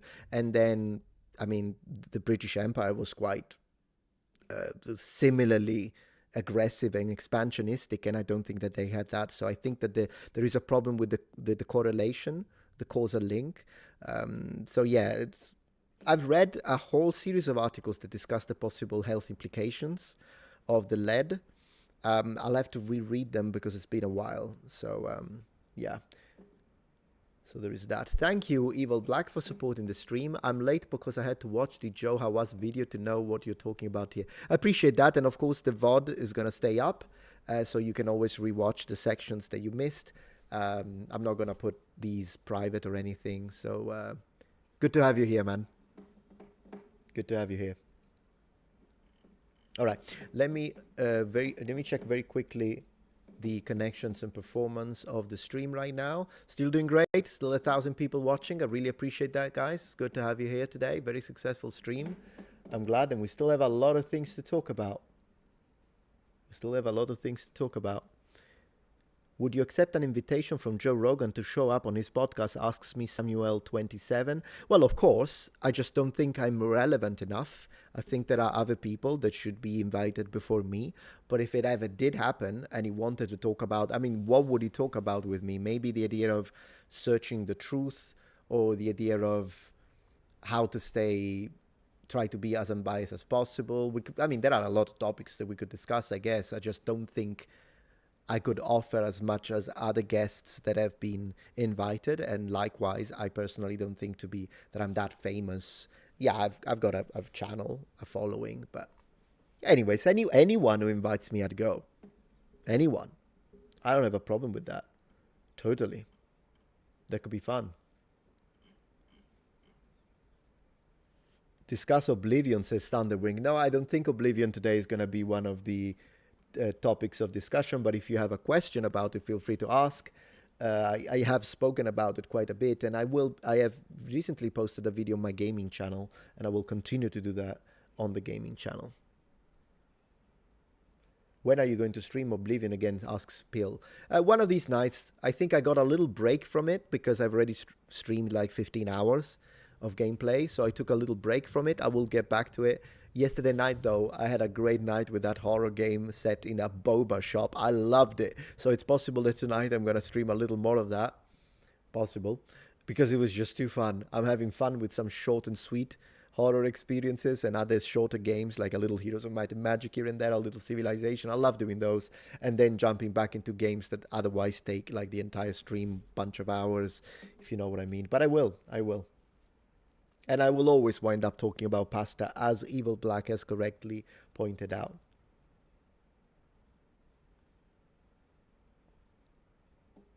Sardines on pizza? Yeah, no for me, thank you. Are you a boba supremacist? No, not necessarily. But I do like boba. Tapioca, that's what they're called, right? There is a boba shop not too far from where we live. And sometimes when we go downtown in that area, we like going there with the wife and get something nice, get a little treat. So yeah, a reptacist. That's a reptilian racist, a reptacist. Sicilian, reptilian, no such thing as coincidence, says random person. Spoken like a true reptilian.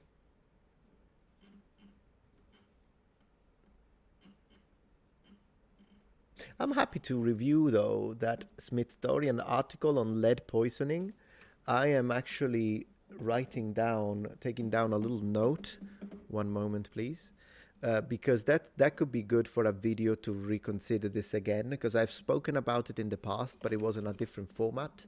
And I think it could be interesting to read this article and make it into one of those videos where I review the article with you, the claims, and maybe go over it systematically. So that could be something that we could do. Thank you for the idea.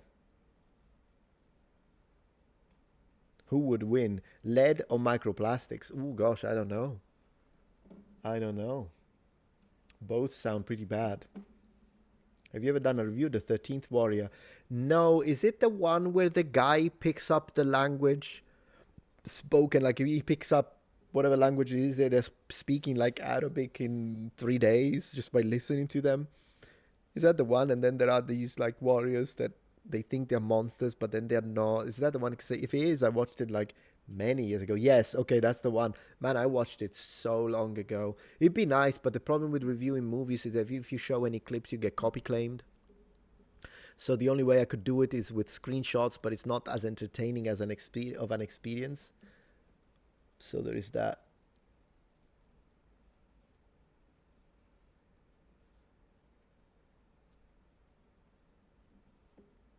Yeah, exactly. It's about the Muslim among the northern fighting with Beowulf. Exactly. Yeah, I remember that movie, Sitam. I do remember that.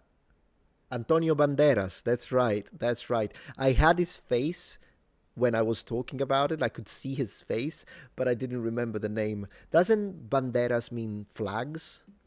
Isn't it, his name is Anthony Flags, right? I think so. So that could be an interesting one. How easy is it to learn Korean if you're a native Japanese speaker? They're not that connected. The only connection that I'm aware of is the structure a little bit, the syntax, the grammar structure. But apart from that, it's going to be quite challenging anyways. It wouldn't be like Italian and Spanish to understand each other. So there is a little bit of overlap, and yeah, the occasional word, like I think the word for bag is similar if I remember right. So some words are kind of similar, but they're still different languages. Japanese is really its own thing.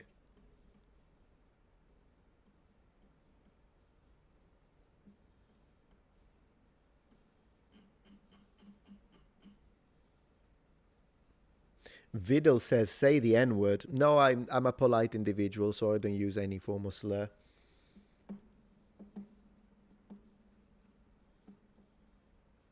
The truth is in his book. He only said it about 500 times. Gosh, the part about the book, it was insane. It was like, but then again, I don't know. The guy's 77, so maybe he's starting to lose it a little bit, because it's not normal to repeat. It's in the book. It's in the book. It's in my book. Like, I don't know if he's starting to forget that he just said it. I don't know. I'm not sure.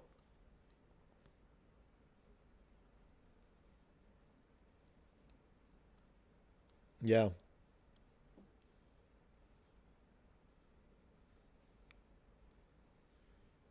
He said he believes in magic. Do you know where he said that, Swin? That he believes in magic? I'm not sure what you mean by that. I'm afraid to say Nintendo. Oh, Nintendo is the N word. I see. No, you think he just wants to sell his books.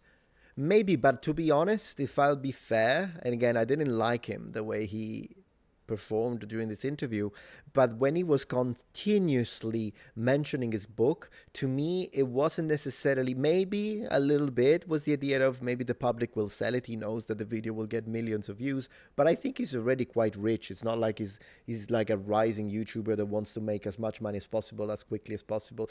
To me, it sounded more like an attempt to dominate the conversation. So rather than, I'm saying this just, maybe that's a subsidiary reason, but to me the main reason why he kept saying it's in my book was to dominate the conversation, and only kind of push the idea that he is the only source, of information that is accurate and trustworthy. Because do remember, during this live stream, he didn't just try. I was expecting him to attack alternative archaeologists. Archaeology, if you want to call it like that. Like, I was expecting him to attack Graham Hancock, to attack all of the different proponent, Jimmy Corsetti, all of the different people that are kind of pushing ideas like Project Unity, like debunking, that they push ideas that where they say mainstream archaeology is lying, they are terrible, this is the truth, and then they show you separate. I was expecting him to attack them.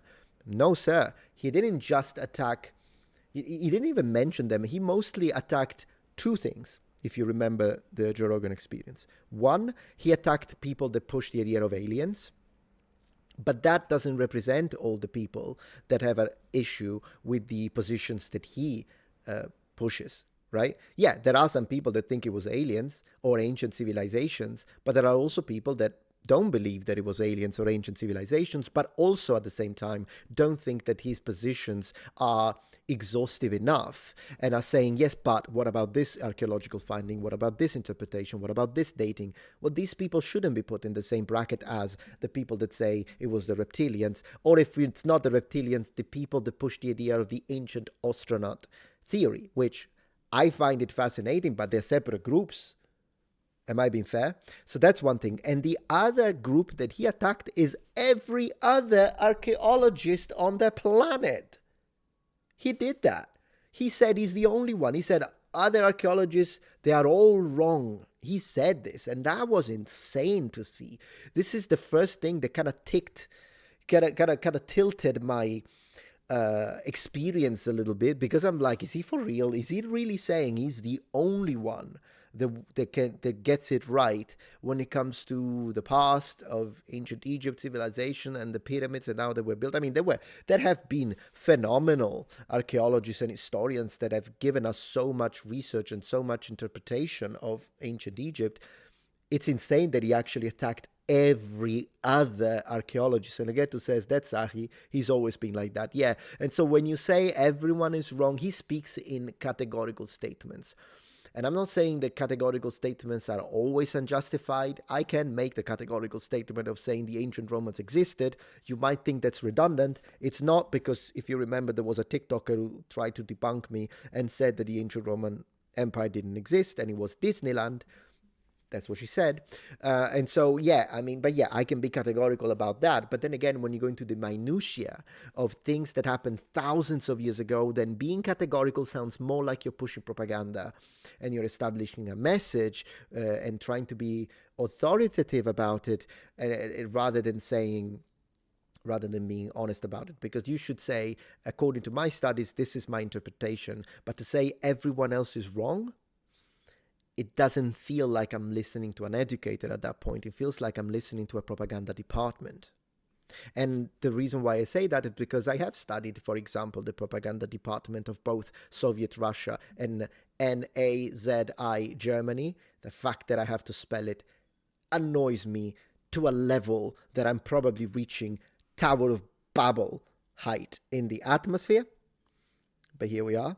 And so when they see how that sort of propaganda was used, then you see that it's a matter of, information control and the manipulation of the youth. Because if you change the new generation, you breed out the people that don't think the way you want, and eventually the new generation replaces them, and that gives you a stronger core of voters. This is how, and I'm not making this up. You can, it's something that has been used in specifically in totalitarian regimes of the 20th century. But then again, I would say that there is a lot of that in public education, unfortunately, and control of information and how, I mean, you can study the same subject.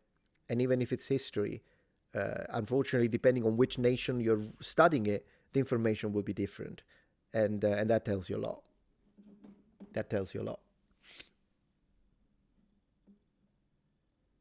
I understand that, Trina. I do understand the sentiment 100%. 100%.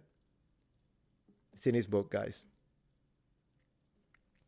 In regards to Zahi and Magic on Joe Rogan, the section starts at 1 hour and 2 minutes and goes for about 5 minutes. Thank you. So I cannot watch it live because this live stream will be blocked.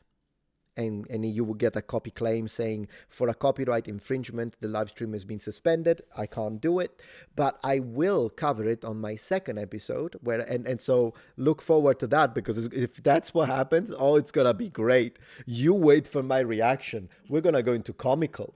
If that's what happens, guys, we're gonna go into comical. Man, that would be crazy. I'm really looking forward to that. You say he does? Well, we'll see. We'll see. Thank you very much for supporting the stream, the Lemon people. I really appreciate the support. And you say, Hawass always says, I discovered something. It's true.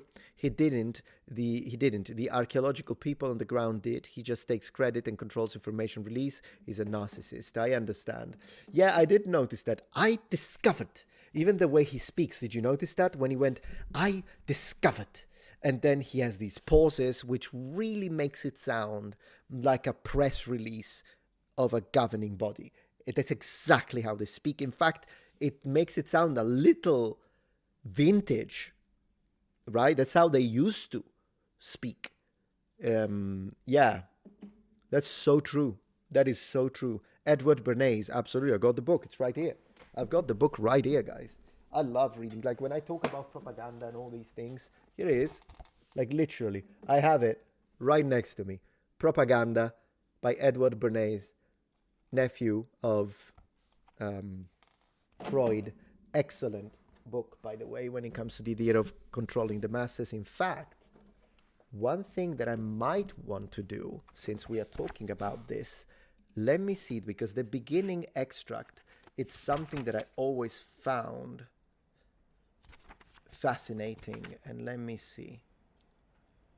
This is the introduction. One moment, please. If I can't find it quickly enough, I'll just drop it. But I do want to see, because I remember. Man, the introduction is long. Goodness gracious. All right. So, yeah, look. I'm just going to read one little paragraph. It's small, but I love it. It's one of the most poignant sections of this. And he says, the conscious and intelligent manipulation of the organized habits and opinions of the masses is an important element in democratic society. Those who manipulate this unseen mechanism of society constitute an invisible government, which is the true ruling power of our country. We are governed, our minds molded, our tastes formed, our ideas suggested, largely by men we have never heard of. Propaganda. Edward Bernays. This is the guy who was in charge of advertisement in America. He was the guy in charge. So a lot of the stuff that you do is based on his theories. People smoke because of him. People eat eggs and bacon in the morning because of him. There are quite a lot of things that he did when it comes to how to influence the public. And the guy was on point. He knew what he was doing. It's a phenomenal read. And you can find it it's very cheap, by the way. Manufacturing Consent, absolutely, yeah. Yeah, I've heard of that, CTAM.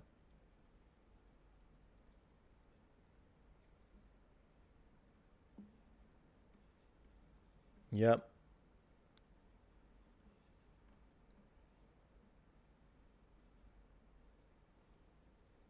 Let's see. So sorry, let me get back. You don't need to stare at my face. Let's get back to the images. I was on the pyramids in 2023. It's not that big. Well, I guess it depends. I think it's still impressive, though.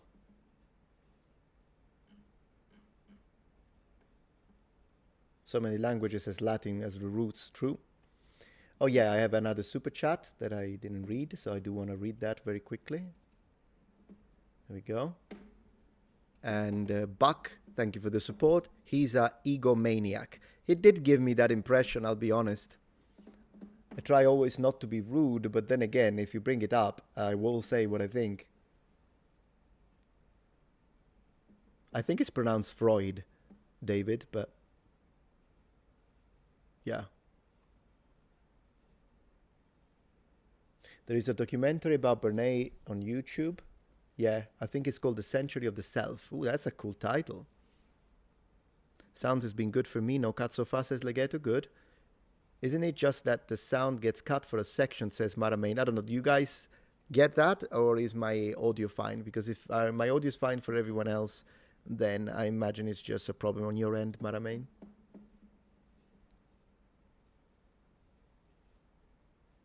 Pink Floyd.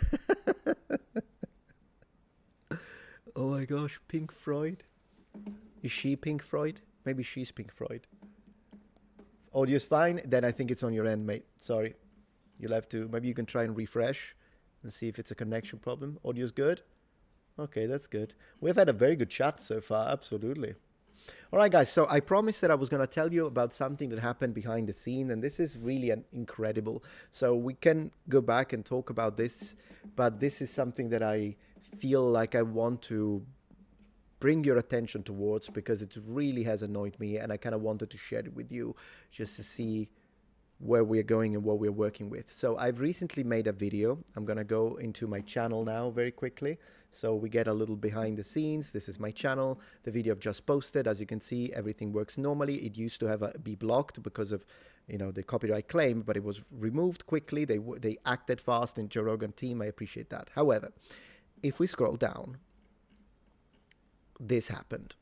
So I made this video, what makes a political ideology left or right, and it was a video to talk a little bit about this regime, and but mostly what this video is. I'm not even sharing my opinions. This video was to give you the floor, and on the entirety of the 15 minutes, apart from a very small brief introduction, where I talk about the original video, where I discuss 20th century totalitarian regimes and authoritarian regimes from a historical standpoint. Then I just read your comments. This is what this video is. 15 minutes of me reading your comments under the original video, which hit 1 million views, the one about my sort of little bit historical analysis with a little bit of political science about the regimes. That's what it is. I'm just reading your comments. And the comment, I of course selected the comments. I didn't read comments that were hateful, for instance. I just selected comments that were normal, and I got a limited ad. I'll tell you what this means in a little bit if you're not familiar, but let's just put it this way. This video is penalized when it comes to the revenue department. Yeah, it's not going to make almost any money. We'll make a little bit of money, but not much in revenue. So why did this happen? What I did, first of all, before we go into the why, which is the crazy part, guys, this is going to go crazy, just so you know. Anyways, before we go into the why, let's talk about what I did. So I immediately asked for a manual review, because usually it's a bot. It's a bot that approaches the city, sees something incorrectly, and then someone from YouTube will manually review it, and they will remove the flagging, and I will get the full green $sign for regular monetization. I asked, and here is what we get. Ad suitability confirmed by review. This video has been confirmed by manual reviewer as not suitable for most advertisers. It remains fully playable, blah, blah, blah. So, this was done by a manual reviewer, and I wish I could get the name. Not because I want to dox anyone or say anything publicly, I would never do that, but simply because I would like to get in contact, because I don't think they did their job right. I don't think they did their job right, because look, when we view the feedback, it is only for this section, from second 4 to second 21. The rest of the video, not a problem. Not a problem for the entirety of the rest of the video, but for these few seconds, this blocked human reviewer, absolutely not. Now, I cannot play these seconds, or this live stream, this video, will also get a yellow $sign, so I cannot show it. So I ask you to please, to form your own opinion, so you don't have to believe what I'm saying. Maybe watch the original video. It's a 15 minutes video, doesn't have many views because of course it's impacted by it. and watch from second 4 to second 21. But I can tell you what I said, because believe me, I reviewed it. I say absolutely nothing. I just say that on this video, I said, hello, noble ones, welcome back to my channel. This is the Metatron speaking, as long as being called you noble one is not, whatever. On this video, I'm reviewing the comments under my original video. I say the title of the video, which includes the word NAZISM, okay? And then I say from history, an answer from history. So I state that it's a historical analysis. And then I just say, guys, I really like the thumbnail. I did a really good job. You're going to give me that. I'm going to read your comments. And then that's the end. We are already a second 21. Okay. So it's this video here. What makes a political ideology left or right? And it's a video where I'm just reading your comments. So simply because I said the N word, but not that N word. It's the N word in the sense that NAZI, because I use that word, even though it's clearly 3 seconds after I say, not even that, 2 seconds after I say, from an answer from history. That was enough for a manual review to double down. You can't say it. Yet I can say Soviet Russia as much as I want. I can say Stalin as much as I want. That's not a problem. But what is this? So how am I going to teach? It's not like I'm telling people that this is good. Obviously not. And it's clear. So what is this censorship based on? What are you trying to prevent? The ability to teach people the horrible things that happened in the past so that we don't repeat them? Like, this is outrageous to me. This is absolutely outrageous. I didn't do anything wrong. I didn't say anything wrong. And unfortunately, this video is now completely prevented. Not only to almost completely prevented. It's not a red dollar sign. I'll tell you more about it in a minute. But it's definitely going to generate a lot less money, which means as creators, we are kind of discouraged from talking about history in this case, because we get this. So imagine if this was an easy video, but imagine if I had put a lot of research onto it. And also, due to the fact that he has a yellow dollar sign, I personally don't believe that the algorithm is going to push it. In fact, 19,000 views is pretty low, as you can see, compared to my other videos. So I would appreciate if you could check it out. I can't open it because I'm going to block everything. But if you want to check it out and see if you think that I said anything, because here's where I'm going to end this. Did I say anything hateful and derogatory? Look, this is a specific policy on YouTube. I didn't break this policy. So whoever, if the person who did this you're watching, okay? I probably shouldn't say what just come to my mind, but you're a dishonest person. Whoever did this, you're a dishonest person. And the reality is that they got offended by what the video was. They didn't like, I think, that I said something maybe that they disagreed with, and they used their power, and called my content hateful and derogatory. I challenge anyone to watch from second 4 to second 21 and tell me if I was hateful and if my language was derogatory in nature.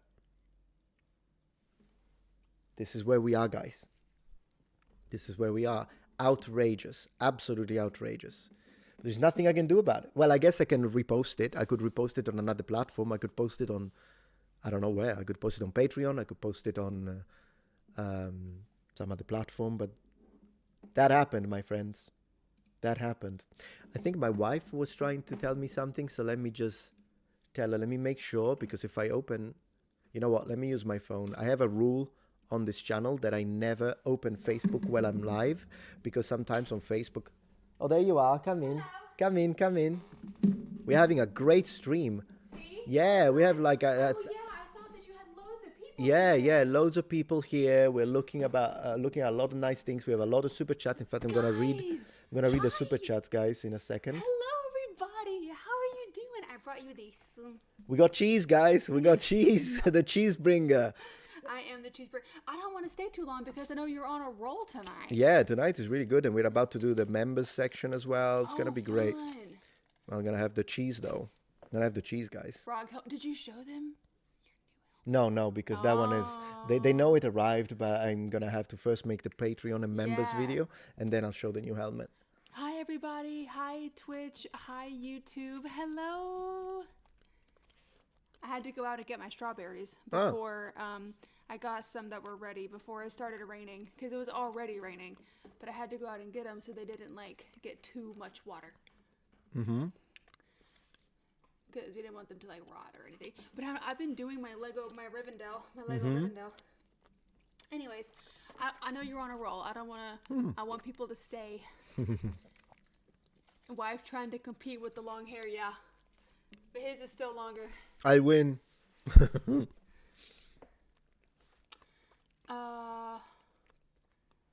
Do you think the Witch King or Galadriel is stronger in What do you think?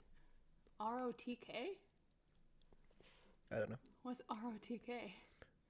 Book. I don't know. Well, I mean, the Lord of the Rings, but Galadriel for sure. Mm-hmm. Galadriel is like a mythic creature. I mean, so is Gandalf. Gandalf is like a demigod. Right.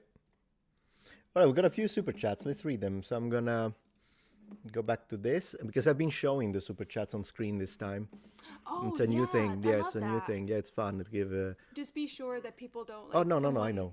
Yeah, Yeah. yeah. Don't worry about it. All right, so Lemon People, thank you so much. Hawass always Lemon says, yeah, people, I yeah. love that. I read this one. I loved it. So Area Nord, thank you so much for the support. Dr. Hawass came from a time before easy access to widespread information, thanks to the internet. You're absolutely right. I didn't mention that, in fact, during my video today. During this time, hi, love you. Bye. Thank you for being here. Okay, thank you for streaming. Have a great time. Yeah. Bye. During this time, he never really needed to combat constructive criticism. People just took him for his word. You're absolutely right. I got that feeling 100%. You hit the nail on the spot. Grey Man, thank you for the support. Metatron, we have seen you do videos regarding Graham Hancock. Yep. Don't you think it's time to dwell into world of sacred geometry with Random Carlson? Not aware. I mean, I think who Random Carlson is, but sacred geometry, it's a little bit out of the scope of the channel, maybe. But thank you for the suggestion. The Cogito, do you think it will continue to get more difficult to even discuss such topics? Yeah, with the way it's going, yes. I find this kind of censorship frustrating, and I have my doubts it will get better anytime soon. Yeah, me too, unfortunately. And these platforms, at the end of the day, control everything because they're private platforms. And so at the end of the day, sorry for saying at the end of the day so much, but yeah, they have control over it, and there isn't much we can do. The Lemon People, we can complain about it. There is something we can do. I know that this sounds like gratifying, I guess, and in a way it is, but it is something we can do. We can kind of bypass the algorithm, and that's why I appreciate all the super chats and the memberships and support on Patreon and people following me on Twitch, because this way we can do our own thing. And yeah, the algorithm doesn't like what I have to say. Who cares? It's self-funded. So that is something that I'm really appreciative of. The Lemon People says, not derogatory exactly. You just implied the possibility of N-word being left-wing. That's against the rules. I said both. In fact, I didn't even imply anything. I just said, are they left-wing? Are they right-wing? And then I said, in my opinion, although I don't even share the opinion that much because I want people to use their own critical thinking, I'm mostly saying when it comes to totalitarian regimes, I think it's better to call them as such. They are totalitarian, because otherwise, if we need to look down at the nitty-gritty details of the socialist part, of the nationalist part, of each single policy, then you have to put them in their period, which is 20th century. So 1930s Europe is not the same as 2025. So there is a time gap that has to be considered when we use the same terminology. And then there is the spatial situation, and already even in the modern period there is a difference in understanding of what is right-wing and what is left-wing between Europe and America. So good luck doing that with 1930s. So there is a lot. So really what I was trying to do with those videos was simply the idea of, instead of calling the people that don't think like you the N-word, N-A-Z-I, maybe let's consider them as totalitarian regimes, because at that point their core ideologies don't really matter as much, because you will have the horseshoe effect and a lot of overlap between Soviet Russia, between Germany, and between fascist Italy. But that was all. But I guess that's enough. Yes, I think whoever was watching hated it, and they said, no, you're not gonna You're not gonna make money off of a grifter. I think that's what happened. Like, I can't prove it, guys, but I really feel that's what happened. The lemon, breaking up a couple, who's the better cook? She's the better cook unless it's pasta. If it's pasta, I'm the king in this house. I'm just saying. I make a killer red sauce, to call it like the Americans do. La pasta salsa, pomodoro, mamma mia, basilico, eccezionale. Really good, guys. But yeah, she's definitely the better cook, but not on Italian stuff. Although she's getting better with Italian stuff too. She's learning it. Patrick Reed, thank you for the support. I just watched the left or right video and it ran a pre-roll ad. Okay. Oh no, yeah, no, the ads still happen. So YouTube is making money off of it, even if you're not. Also, there's nothing in that time frame that is objectable. I thought so. Yeah, thank you. Thank you for saying that. It's not just me first. And when it comes to the ads, yeah, I don't know how it works. I mean, I know that even when videos are demonetized, YouTube still run ads. That's true. They do that. If you remember, I had the mass demonetization a while ago, and yeah, ads still happened. So there's that. Now, I don't know if maybe you got the ad, and I might get a percentage of that. The video still makes money, and we can review it. I'm happy to share it. I'm transparent. We can open the video, open the analytics, and see how much money generated. I think it's going to be very low because it only has 19,000 views, but then we can compare it with a video with a green dollar sign that has the exact same amount of views and a similar length. I'm happy to do it here on screen. I don't have a problem with it. So we can see how that works. Thank you, Alex, for the support. Hi, I was just curious whether you had ever watched my How a Man Shall Be Armed videos. Absolutely, they're yours. I have 3 highly authentic Roman armoring videos coming up soon. Oh, that's amazing, Alex. I'll open your channel in a second. And Friesta Cat, thank you for the support. Is Hawass still on TV all the time? I don't know because I don't watch TV. Like, I'll be transparent. I do not watch TV. If I have free time, I watch videos, I watch movies, or I play video games. But I don't watch TV. I'm sorry. Okay. Let me see. Oh, yeah. Nice. 23,000 subscribers. You're almost hitting 24. Hopefully you hit 24 tonight due to this stream. Who knows? Love the helmet. Yeah, I mean, look at that. Man, you got goods. No, did I ever see your channel? Because it looks great. Absolutely. My wonderful thumbnails, by the way. I love the brand consistency that you've got. Roman Onaga. Yeah. I'm scrolling down. I understand you're probably more proud of your latest content. That's how it is for me. Although then again, I see a consistency in quality differently from me. For me, if you go back in time, my channel gets cringier and cringier, but I have embraced it. But yeah, cool. I don't think I've ever watched maybe this, How a Man Shall Be Armed. Man, this looks... That breastplate looks exactly like mine, by the way. Very cool content, guys. We need to check this guy out. We need to check you out, Alex. That's really cool. So I'm just going to subscribe right now. Thank you very much for watching the stream, by the way. It's great to have you here. Fantastic work. Fantastic work, mate. Let me see. You mistakenly think these people value intellectual honesty in any capacity. You're right. You're absolutely right, Boetius. The drums. Oh yeah, you're talking now a little bit. Italians are born how to cook pasta, pretty much. Yeah. So yeah. And then Maramain says, advertisers just don't want to be connected to anything that can be confused with anything but positive content. It's true, but then my original video didn't get the yellow dollar sign, and it's much more in-depth. So then it feels like, why do advertisers have no problems being connected with a video specifically about this topic in depth? But then now they do, because the video doesn't break the terms of services. And in this case, I understand where you're coming from. It's like maybe advertisers don't want to have to deal with a video when I'm reading comments about a topic that can be sensitive. I get it. But the problem is that he didn't say that. He said that I'm breaking terms of service with hateful and derogatory. And it's not hateful and derogatory. So that's where I'm having a problem. You see where I'm coming from? So that's weird. Advertisers absolutely loved to have their spots appear on my original video on this topic, and I'll show you why. I told you we're going behind the scenes tonight. You're getting a little behind the scenes. But I can show you exactly what I'm talking about. Okay, wait. Let's do that. I'm going to open the analytics. Okay. Excellent. All right. So, boom. The video that got the yellow dollar sign, 19,000 views. As you see, gray arrows everywhere. And I only made $67 with almost 20,000 views. Not great. Not great. So this is what happened with the yellow dollar sign in question. Okay.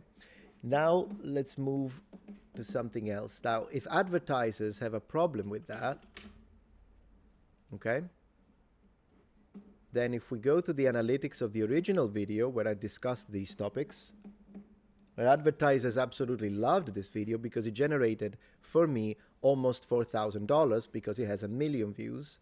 And if I get this, it means that YouTube got an F ton of money off of it, probably almost, what is it? I think they take like 45%. So they got a good 3,000. So this, which means the advertisers were happy to pay $7,000, of which I get this as the creator. Okay, to give you a little perspective. This one has a green dollar sign, same topic, much deeper, same thumbnail.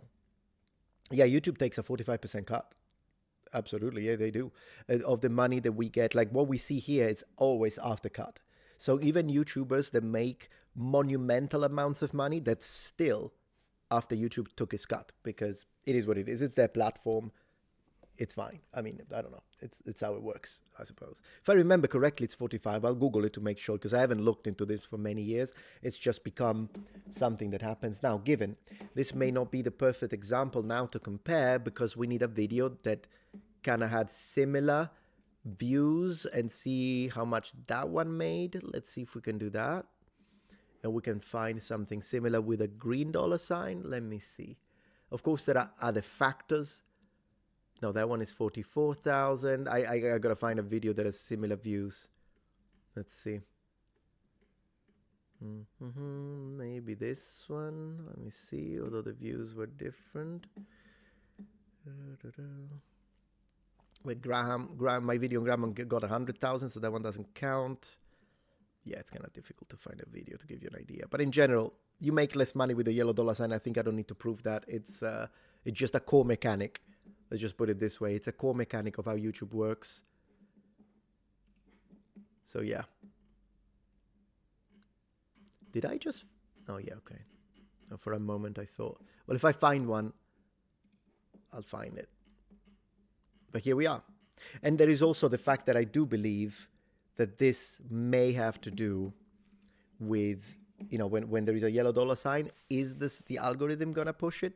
Because it's not really making as much money, so not even to YouTube at the same time.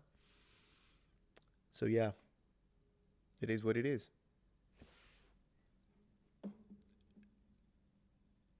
Okay, let's see what you guys are saying. You think it's 30%? Yeah, let me Google it just to be sure so I don't give you wrong information. I don't want to do that. Let's see. How much does YouTube take from views, I guess, creators, maybe? Yep, there you go. YouTube takes 45% of ad revenue from creators, while the remaining 55% goes to the creator. And of course, if you put someone in between here, like a multi-channel network, then they will take a cut of this as well. But in general, yeah, when you see, oh, this creator, this creator makes, I don't know, there are creators that make $1 million a month. They exist. They exist. In fact, today I have something to say about someone who makes a few millions every month. That's his 55%, which means what he actually generated was almost twice as much. So if a creator that you know is famous makes $1 million a month, they're generating almost $2 million a month. It's just YouTube is taking that. The cut is just how it works. Now, I did say that I wanted to speak a little bit about a creator, and there is something that I want to discuss, and whether we can discuss it tonight, I think we can, but I just want to let you know what's coming after, because I want to focus on chat for a little bit, but the next topic of discussion for this live stream is going to be this man. So there was a big scandal you may have heard of when it comes to Mr. Beast going to visit a temple in Mexico. In fact, several ancient structures in Mexico. And I wanted to review it because yeah, it seems like he's gonna get sued by the government. Not even just the lawsuit situation, but the whole situation, the whole the president of Mexico got, or prime minister maybe got involved. It's a whole scandal. I don't know if you know about it. And in fact, if we write, one moment, if we go to his channel, because this has to do with history, so it's something that I kind of wanted to talk about. Look at that. Now, is it this one? Yeah, I explored 2,000-year-old ancient temples. I think he changed the thumbnail because he does the thing. I need to start doing it too. He does the thing where 33% of subscribers get one thumbnail, and then the rest, the other 33 and 33, get different thumbnails, and then the system chooses which one performed the best, and then that's the definitive one. Because I've seen a different one where he was like, looked like Indiana Jones walking Tomb Raider, and there was some green water. That's the thumbnail I saw first. But he must have changed it. So this is probably after the analysis of the system. He says he spends millions of dollars on his thumbnails for the research. Well, to be fair, these thumbnails are, yeah. I mean, I can tell that there is a whole research and development. But I believe that's the yeah. There we go. That's, you see, different thumbnail. Look, different thumbnail. I told you. So that's the thumbnail I saw first. And this video gave him, I honestly think this is the best thumbnail, to be honest. What do you guys think? But this looks much better, but maybe because I'm a Tomb Raider enjoyer, and just yesterday I was playing Tomb Raider 2 on my Xbox. But yeah, Tenochtitlan, yeah, maybe, I don't know where exactly he went, but there are a few temples, and apparently there was a whole scandal about the situation. So I would like to cover this a little bit. But before we do that,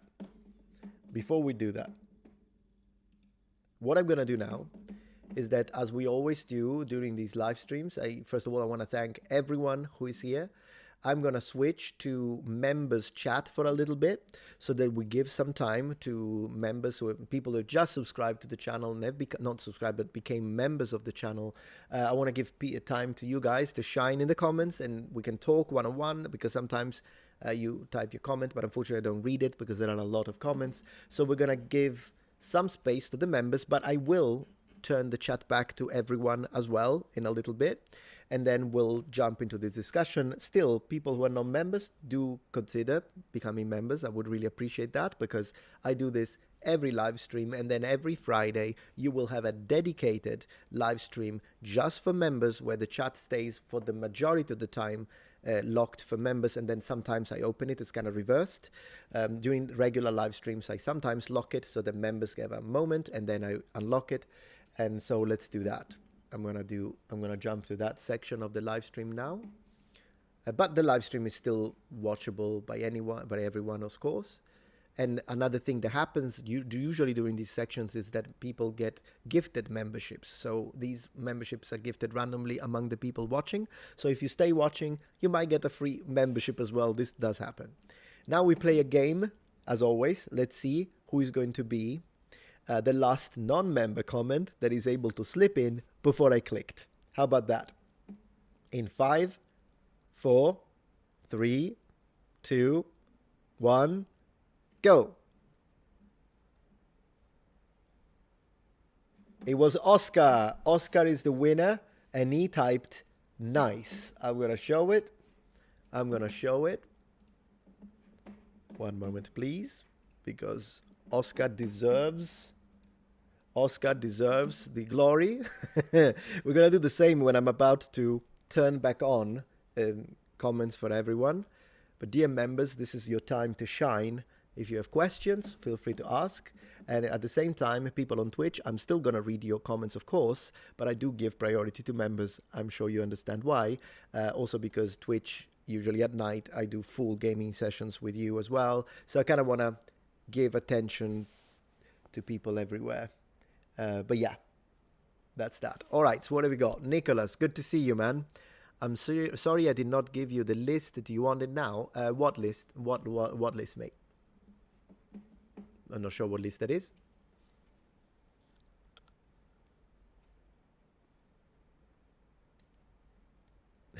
No, drumstick, no. Oh, 40k lore ideas. I don't think I'm gonna talk. I'll be honest with you. I don't think I'm gonna make videos on 40k lore on my channels. Maybe the gaming channel, but it's not something that has priority right now because I've got too many games that I wanna play. So at one point, maybe. But even if you gave me the list now, I wouldn't really work with it at the moment. Hey Baron, so good to see you, my friend. Hey Raf, have I come to see my childhood crumble? Why? What happened? Oh, because of Dr. Hawass? I hope not. I think you do a great job of not being intentionally controversial. Thank you, Face. Well, you know what? The thing is, it's not that I want to be controversial or address necessarily topics that I know are controversial.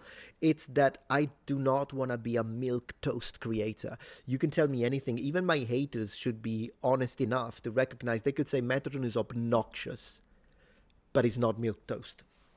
Milk toast is the one thing I'm not. And if you don't know what milk toast means, it's basically those creators that avoid anything that could be even remotely controversial. They don't do it because they're afraid. And so what they do is that they try to read their chat, their audiences, and then they pander. So they will make the most obvious statement that everyone on the planet will agree with. So they will say, dogs are really beautiful animals, and everyone, yeah, dogs are great. Wow, what courage to stand up for that position. Or they will tell you like, oh, it's bad for I don't know, rich people to A-word people that don't have much money, and like, yeah, like stuff like that. Of course, I agree. Everybody agrees.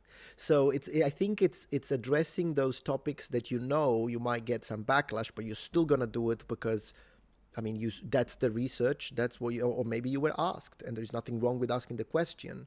I think that's when. So yeah, you can say anything, but milk toast. That's what I'm not. Milk toast, my friends. Oh, you grew up with him. Yeah, sorry, Baron. Let's see.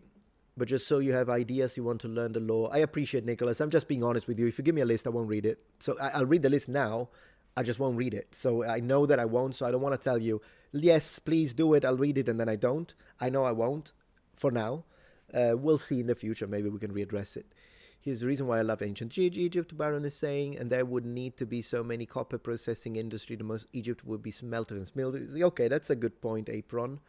I'm trying to see if you had anything else you wanted to discuss, but I think we were talking about yeah, there we go. So regarding the copper tools and the pyramid, someone actually did the calculation for how much copper would be needed. Yeah, and it ended up being more copper than is available in the East Mediterranean.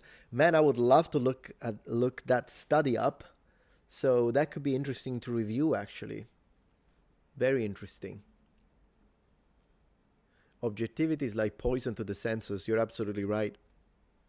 Speaking of thumbnails, says Win, I use an extension on YouTube that removes them and replaces it with a random frame for the video. What's the point? I mean, I think I do decent thumbnails. I don't know what the point would be with that app, but hey, you do you. High elves are the best elves. I agree, St. Nicholas. High elf supremacy.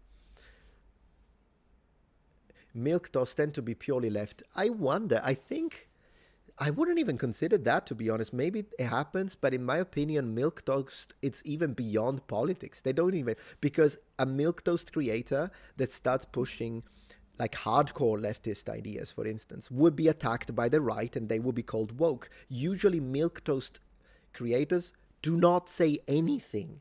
Do not say anything. Like, they're literally saying stuff that is so obvious. There is so much corruption in the world. Yeah, you can be right, left, up, center, down.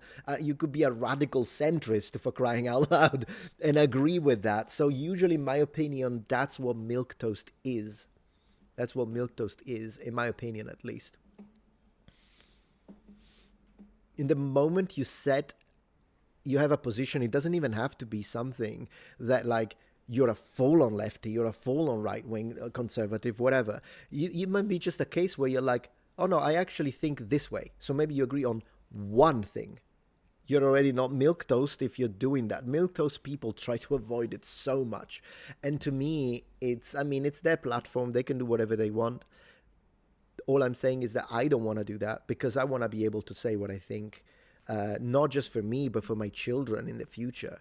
I want to live in a world where you can speak your mind freely and say what you think without being afraid of censorship, without being afraid of guilty by association manipulation techniques, without being afraid of having to deal with gaslighters that tell you, oh, this doesn't happen, it never happens. It's kind of similar to what happens whenever I mention the problem of politics in video games, so modern politics in video games, and why I dislike it. Oftentimes, there are people that agree with me, clear. There are people that disagree with me, but at least they are coherent in their logics, all right? I still think they're wrong, but they tell me, no, it doesn't bother me, the fact that we have a push in political messages that are modern within this medium, the entertainment world, that is gaming. They tell me it doesn't bother me because of this, this, and that. I can respect that, but the people I don't respect are the gaslighters. They come into the comments, and I get a lot, and tell me it's not happening. It's not happening. There's no politics in games. It's not true. No one is trying to push any message. You know, when that happens, I call gaslighting right off the bat. And that I do not respect, so I will speak against it. Thank you, Boetis, for becoming a member. Welcome to the inner circle, my friend. So good to have you here. Daniel Edwards, hey, that's another good thing about members. I remember your names. Buonasera. I had ravioli. You have my respect, my friend, for lunch in honor of the pasta ranking yesterday. Yeah, I need to. So we did that during the live stream, but it was kind of deep in the live stream. I'm going to have to edit it and make it into an actual full video upload, kind of an extract from, and then maybe add something and post it as its own video. At that point, I don't even care if it gets 10 out of 10. It's just so fun. And I know that the core audience would appreciate it. So even if it's like 15,000 people and it caps, it was just so good, that section. It was fun, wasn't it, guys? For those of you who were here. Thank you, Arena Nord, for supporting the stream. Milquetoast creators Pandemorto was making money than educating and giving constructive criticism. Yeah, you're right. It is all about money. It really is all about money. And I'm not going to be disingenuous and tell you the money is not part of the picture. Some of the videos I choose are there because I want them to be breadwinners. So they make decent money. My revenue goes up. I pay the mortgage, and then I can make those videos because I post 30 times a month. So imagine if I have 5 videos that do really well and they carry the channel, then I can focus on videos like the one I did on ancient Roman mythology and the cult of Vesta, which did horribly with the algorithm and made no money whatsoever, but it cost me $800 to produce. But at that point, I don't care because the popular videos are paying for it. You know, it's a system. As long as it works, doesn't matter if the clogs are a little intricate, if you will. Am I right? So yeah, that's the situation. Let's see. You don't watch TV? Me neither, Swin. You pay for YouTube Premium? That's one way to avoid the ads. I don't like being advertised. I can understand, and I find YouTube thumbnails with a shot of the face reaction of putting. Oh yeah, I see what you're talking about. Yeah. Is it called the POG? Is it called POG? I think. Did we get the inner circle bit? Yeah, we did. Yeah, we're in the inner circle, guys. Welcome to the inner circle. Absolutely.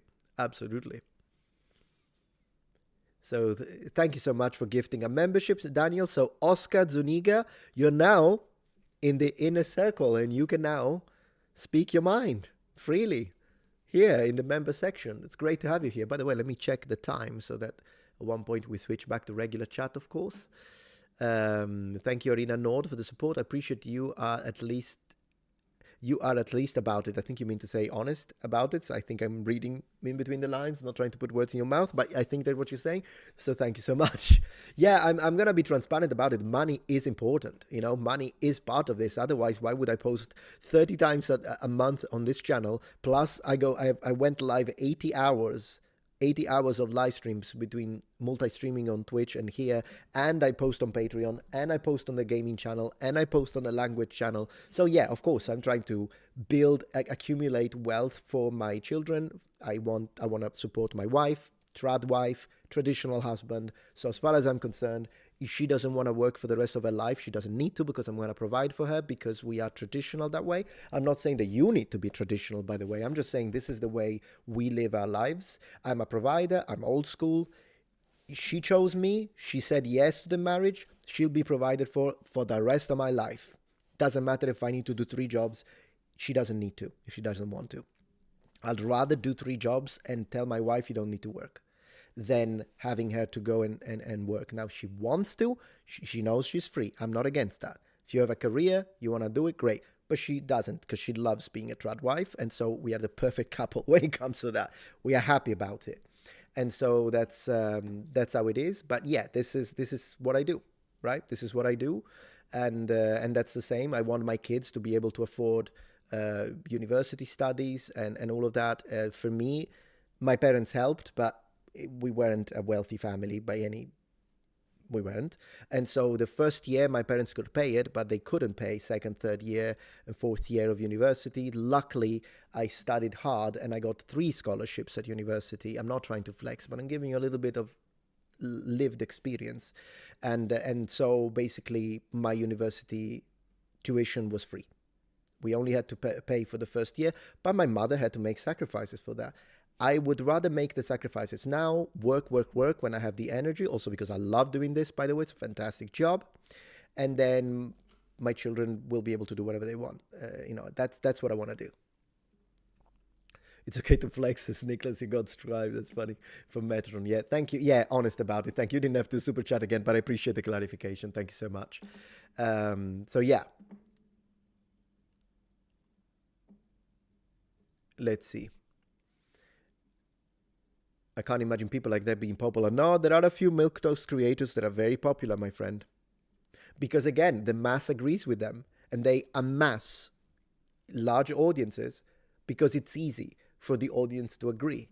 And a lot of people, it happens. I've seen people, like for instance, there was a creator who, I don't remember who it was, but someone said something, and then a creator, and then the one of his subscribers says, unsubscribed. I can't believe you think that. I'm like, I don't subscribe to people because they have to agree with me 100 times every take.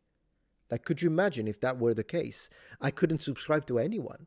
As long as the person I'm subscribed to, whoever YouTuber it is, provides decent entertainment or education, depending on what I'm watching them for. And as long as they are decent, if I disagree, I might say it in a comment, hey, thanks, I love your job, but your work, but I disagree with this take, and that's it. I don't unsubscribe or subscribe based on whether or not we agree 100% of cases. I can understand if it's like one topic that you are particularly like, it's like, for me, this is important. But yeah, it does happen that people get like annoyed when the creator doesn't agree, and that's what milquetoast creators try to avoid, like it's the Black Plague, Yersinia pestis bacterium, the Black Death. I'm based, I agree. No, I agree, I appreciate, I wanted to say, but I guess I agree as well, because of course I agree with myself. I mean, yeah.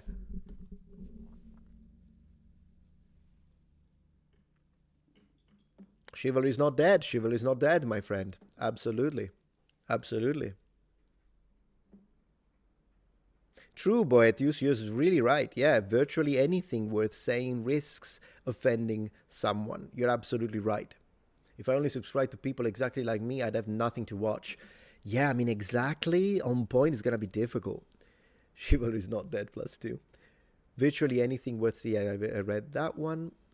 See, I think you're mistaken. It's trad to tell your wife she can't work and has to start reproducing whether she wants to or not. No, to me, that's kind of ultra.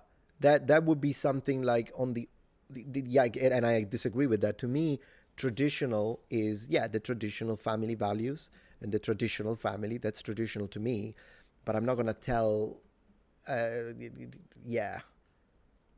It's kind of weird to say she can't work because, and it can be a slippery slope. If you, as a husband, and I'm just saying, I'm having a successful marriage here. We're very happy. So I'm saying, if I tell my wife, you can't do this, she could tell me that when I want to play my video games. I'm not risking it. I mean, she's a gamer, so she won't. But I'm saying, be careful what you tell your wife she can't do, because then she could tell you, you can't play your games. And I'm playing. I'm a player. I'm a player, my friends. Yeah, probably more chauvinism, I agree. You're an anti-feminist woman. Hey, it's your choice. You can be whatever you want. I think sometimes I watch... So I understand the idea of... It's like feminism, it's one of those things that, in theory, because they talk about equality and like we want women to be paid as much as men. I'm like, yeah, but shouldn't it be, it should be skill based though. So if you are discriminated upon because you're a woman, then I could agree with you. But then again, I don't think you should be paid as much as a man if the skills are different. So it's kind of a nuanced situation. And I've seen a lot of like debates where I have this, like, you see the feminists speaking, and I'm like, I'm ready to listen. But then they get into the obnoxious way of presenting ideas, and I'm like, okay, you lost me. I wish, if you know of a feminist activist, modern, not women in the 50s, because these are different things. If you know of a feminist creator, let's not even say activist, because usually I don't do well with activists, but a creator that presents points without doing ad hominem attacks, or without trying to say that men are the problem, or without trying to really push a level, because I'm pro equality, but up to a certain extent. I mean, there can't be perfect equality, because I don't want to treat a woman like I treat a man. I don't want to do that.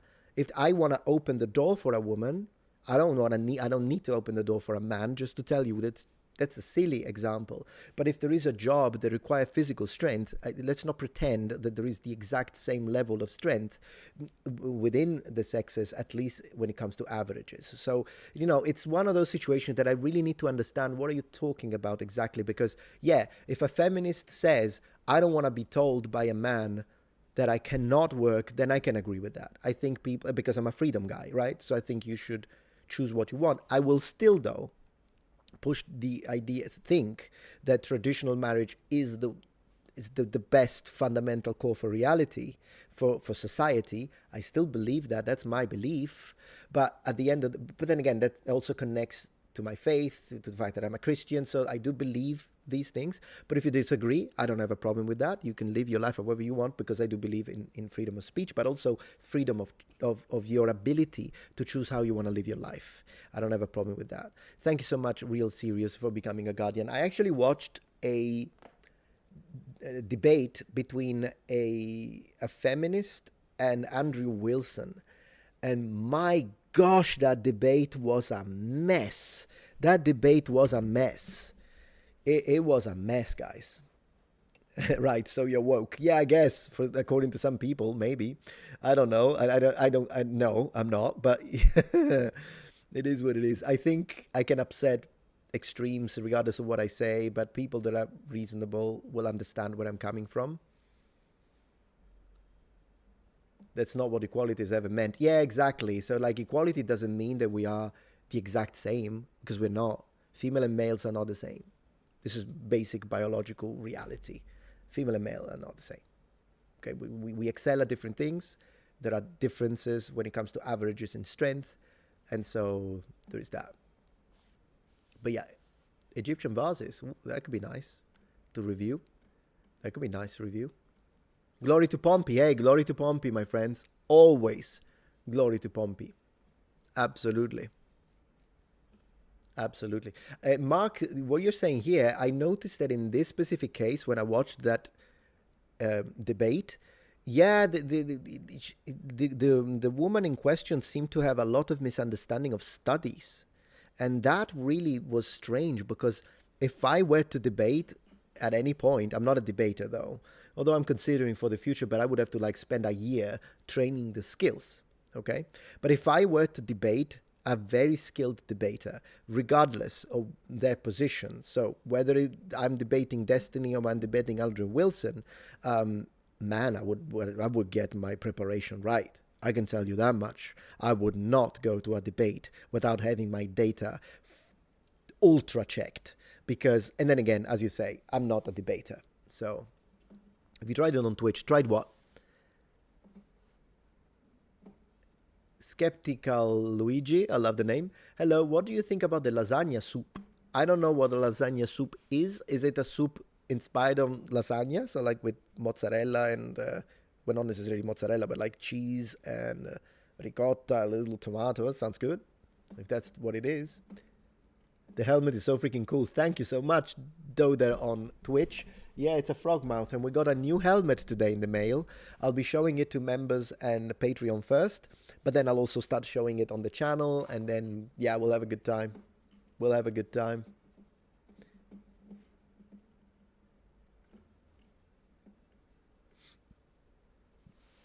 OG says, yeah, Andrew Wilson is a good debater. He's just an aggressive debater, and he's brutally honest. I agree. I think his skills are really good. He's a very good debater. I think he's wrong, by the way, when it comes to women and warriors. In fact, he even told me, debate me, bro. He literally said that to me because we disagree. And even though I agree on his positions, I think he may have misjudged me because he's used to, I guess, dealing with people because, again, of how aggressive he is, he also gets a lot of aggressiveness back, right? And when it comes to the idea of the history, okay, so I'm not talking about his skills as a debater. He's a very talented debater. But when it comes to his understanding of military warfare in classical period, I don't think he is... I don't think he's correct. I don't think he spent enough time with the sources. And I agree with him on the biological aspect of the differences in average general strength between male and female. I agree with him. On the history, though, I don't. He did say, debate me, bro, but I'm not a debater. It would be like me telling him, make a video about history and we'll dismantle it with my team. So, like, these are different skills. Now, will I ever accept like a conversation rather than a full-on debate? Maybe. Or maybe one day I will enter the debating sphere, but I have to train for it. Like, you have to train to recognize the fallacies, the logical fallacies, and it's a different set of skills. And I think what I could bring, because I don't think I'm a good debater, because I don't do it. Imagine people that debate every day, all day. It's different, right? But I think what I could bring to the debating space would be my knowledge of the sources. I'm not trying to say I'm big shot, I'm just trying to be honest with you. I think because I can pull sources like this, because I know the sources. So I could bring you a Marshall, I could bring you a Pliny and give you the quotation Historia Augusta. Like, I'm very familiar with the sources, so when we are trying to establish a point that has a connection to the past, then I could do that, and I don't need, because I think that might give me the edge at least on that. And then they would probably destroy me with all the technical skills of even not losing the point. You know, it's not simple to defend your point, recognize fallacies, and all of that. But I think one thing that I could do is justify my position on a strong foundation of sources that I can bring up. Because one thing, if we choose a topic, women warriors or ancient Roman or whatever you want, they can research it, imagine for a month, but it's something I've been doing for 12 years. So I think I would have the edge there. And that's why I'm thinking maybe I could at one point approach the debating thing. So I see that Nicholas does not like Andrew Wilson. That's totally fine, of course. On the Witcher lore, really? I don't know that. I have no idea. Yeah. Frogmouse is the official helmet of the Muppet. Yes, indeed. And to show you that I absolutely agree with you, I'm going to show you now a recent post that I made on my Twitter, which is this, my friends. And I might make a dedicated video if I am crazy enough.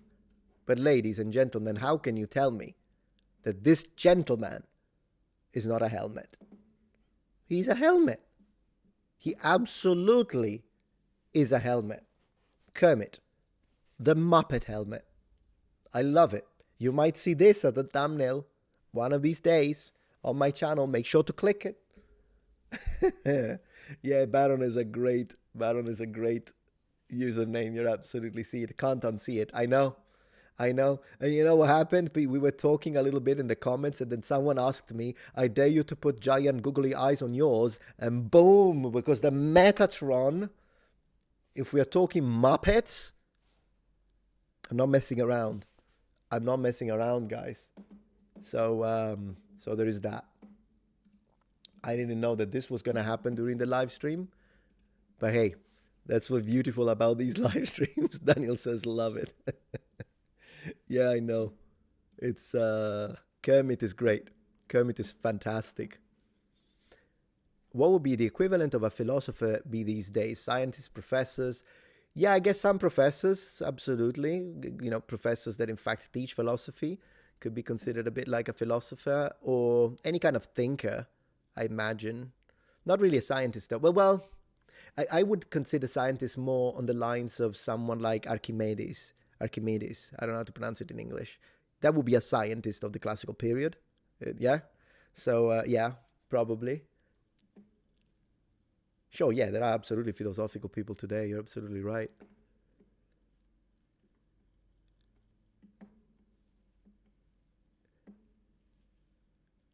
Listen, Benjamin says, certainly as a Catholic, you disagree with the Inquisition. Also, as a feminist, I disagree with Karens or whatever, bluehead for, yeah.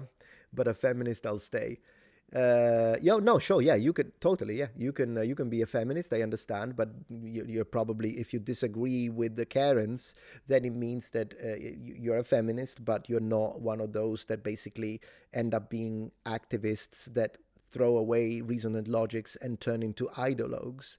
I think that's what it is. And then you are the type of person that I could sit down and discuss, and maybe we may find some areas where we agree, we may find some areas where we disagree, depending on statistics, in fact, because a lot of this discussion has to do with statistics in connection with workforce and whatnot. But yeah, that's one of those things. Also, I don't consider myself to be I consider myself to be a Christian. I was brought up in the Roman Catholic Church, but I also spent a lot of time with other denominations. These days, I don't like to put myself into a box because, as you say, there are some aspects of Catholicism that I agree with and some aspects of the doctrine that I don't believe to be true. I don't believe in purgatory, just to tell you one. And so that's just one thing. And so, and if I disagree with the Pope, I'll say it. Although then again, there are plenty of Catholics that do that anyways. So it's not like it's a requirement to always agree with the Pope to be a Catholic. Let's be honest about this. Thank you, random person, for sending a Metatron membership. And it was received by RMM. Welcome to the inner circle. So there is that.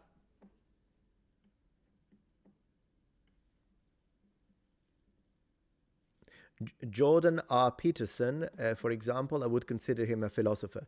Yeah, Peterson is such an articulate speaker. I really like listening to him speak.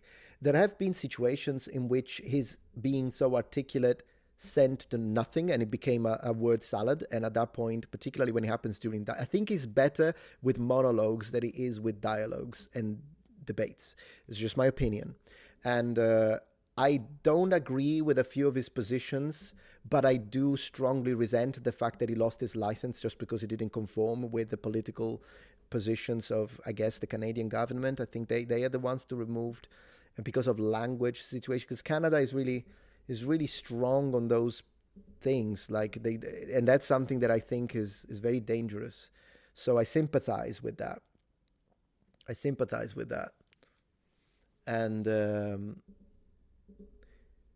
yeah.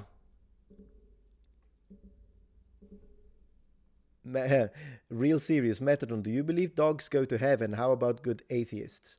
Okay, so I do believe, in my personal faith, I do believe that animals have a soul. Yes, they do have spirits. I do believe that. Less sophisticated than us, but yes. And in fact, purer than us. And due to that, I do believe that the dogs go to heaven. Yes, I do. I actually do believe that. What about good atheists? Well, I guess atheists... So, to me, the way back to God is through Jesus Christ. And that's something that I've said a few times. But then again, yes, there are horrible, dishonest Christians. I don't think they go to heaven. And there are wonderful atheists that are honest people. And vice versa. There are wonderful Christians and there are dishonest, horrible atheists. You got a spectrum. I'm not the judge. You're not a judge. God is a judge. So if a person who is a really good person but didn't accept Christ in this life, how will they be judged by God? Well, he's a just God. So at the end of the day, maybe they'll be given a chance depending on how good of a person they were to accept Christ in the afterlife. I don't know. At the end of the day, it's not up to me. It's up to him. And because he's a just God, in my belief system, I understand some of you are atheists and I respect that. But I'm saying I was asked, so I'm responding. In my position, because he's a just God, he will do what's right. And if what's right and it's difficult for us to know.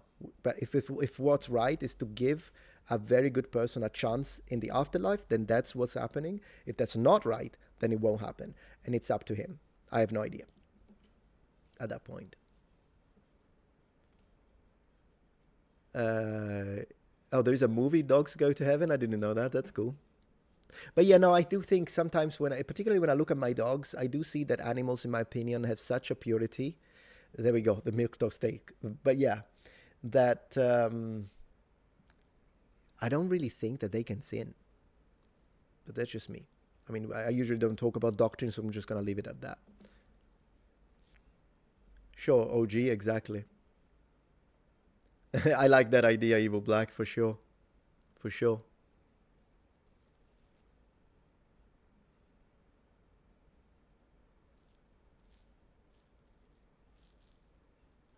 He could freeze time a moment before death and give some people the needed information to choose accept Christ. I never heard of that theory.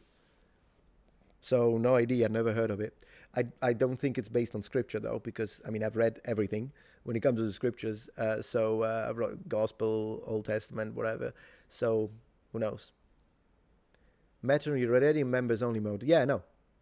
I would think I was just saying welcome to the inner circle to the person who joined because of the gifted memberships. Arena Nord, thank you for the support. I loved the organized chaos of the live stream, absolutely. Go from Dr. Hawass to Milk Toast streamers to Kermit the Frog, totally. Totally, absolutely. Absolutely. You're way behind the stream, Colin? No problem, no problem. Sometimes, yeah, when the little red dot is gray, that's what it means. Yeah. Except pit bulls. Oh, that's funny.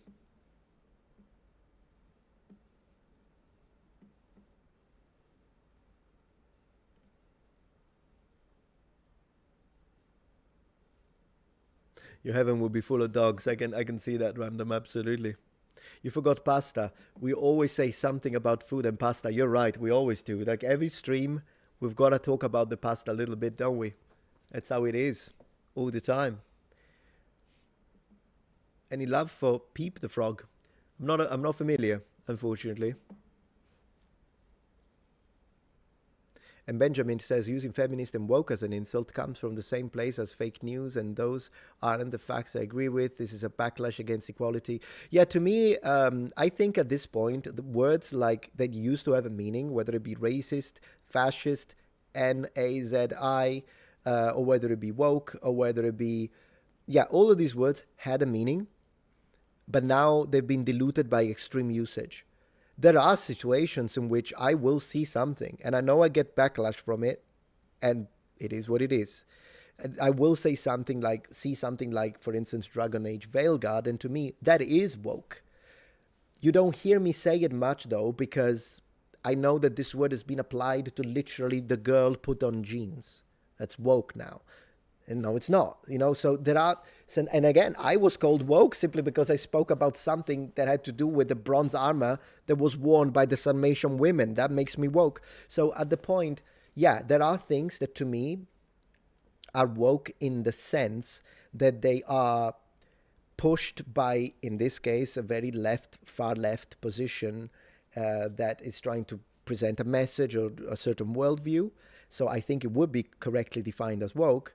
But I myself have a problem with people that call literally everything woke, because then you're diluting the words, just like the word racist now means absolutely nothing. Or the word fascist now, yeah, everybody I disagree with is a fascist. Congratulations, well done. Now, please leave the room and let the adults talk, is what I want to say to people that do that kind of logic. And because it's like it's a cheap shot. So what's the point? That's why I don't use these words as an insult myself, even though if someone asks me, do you think Dragon Age Veilguard is woke? I'll tell you, yes, it is. It's just that I made a dedicated video and I still conveyed the point, and I didn't use the word woke once. You don't need it. I did it on purpose. I did it to show that I could destroy the whole game, because it's a horrible game. I'm sorry. I love Dragon Age Origins and that one pissed me off. But I wanted to show that if I wanted to, I could have. But I didn't need to, and that's it. But if you want to use it, you can use it, and that's that. that's where I'm going to leave it. Yeah.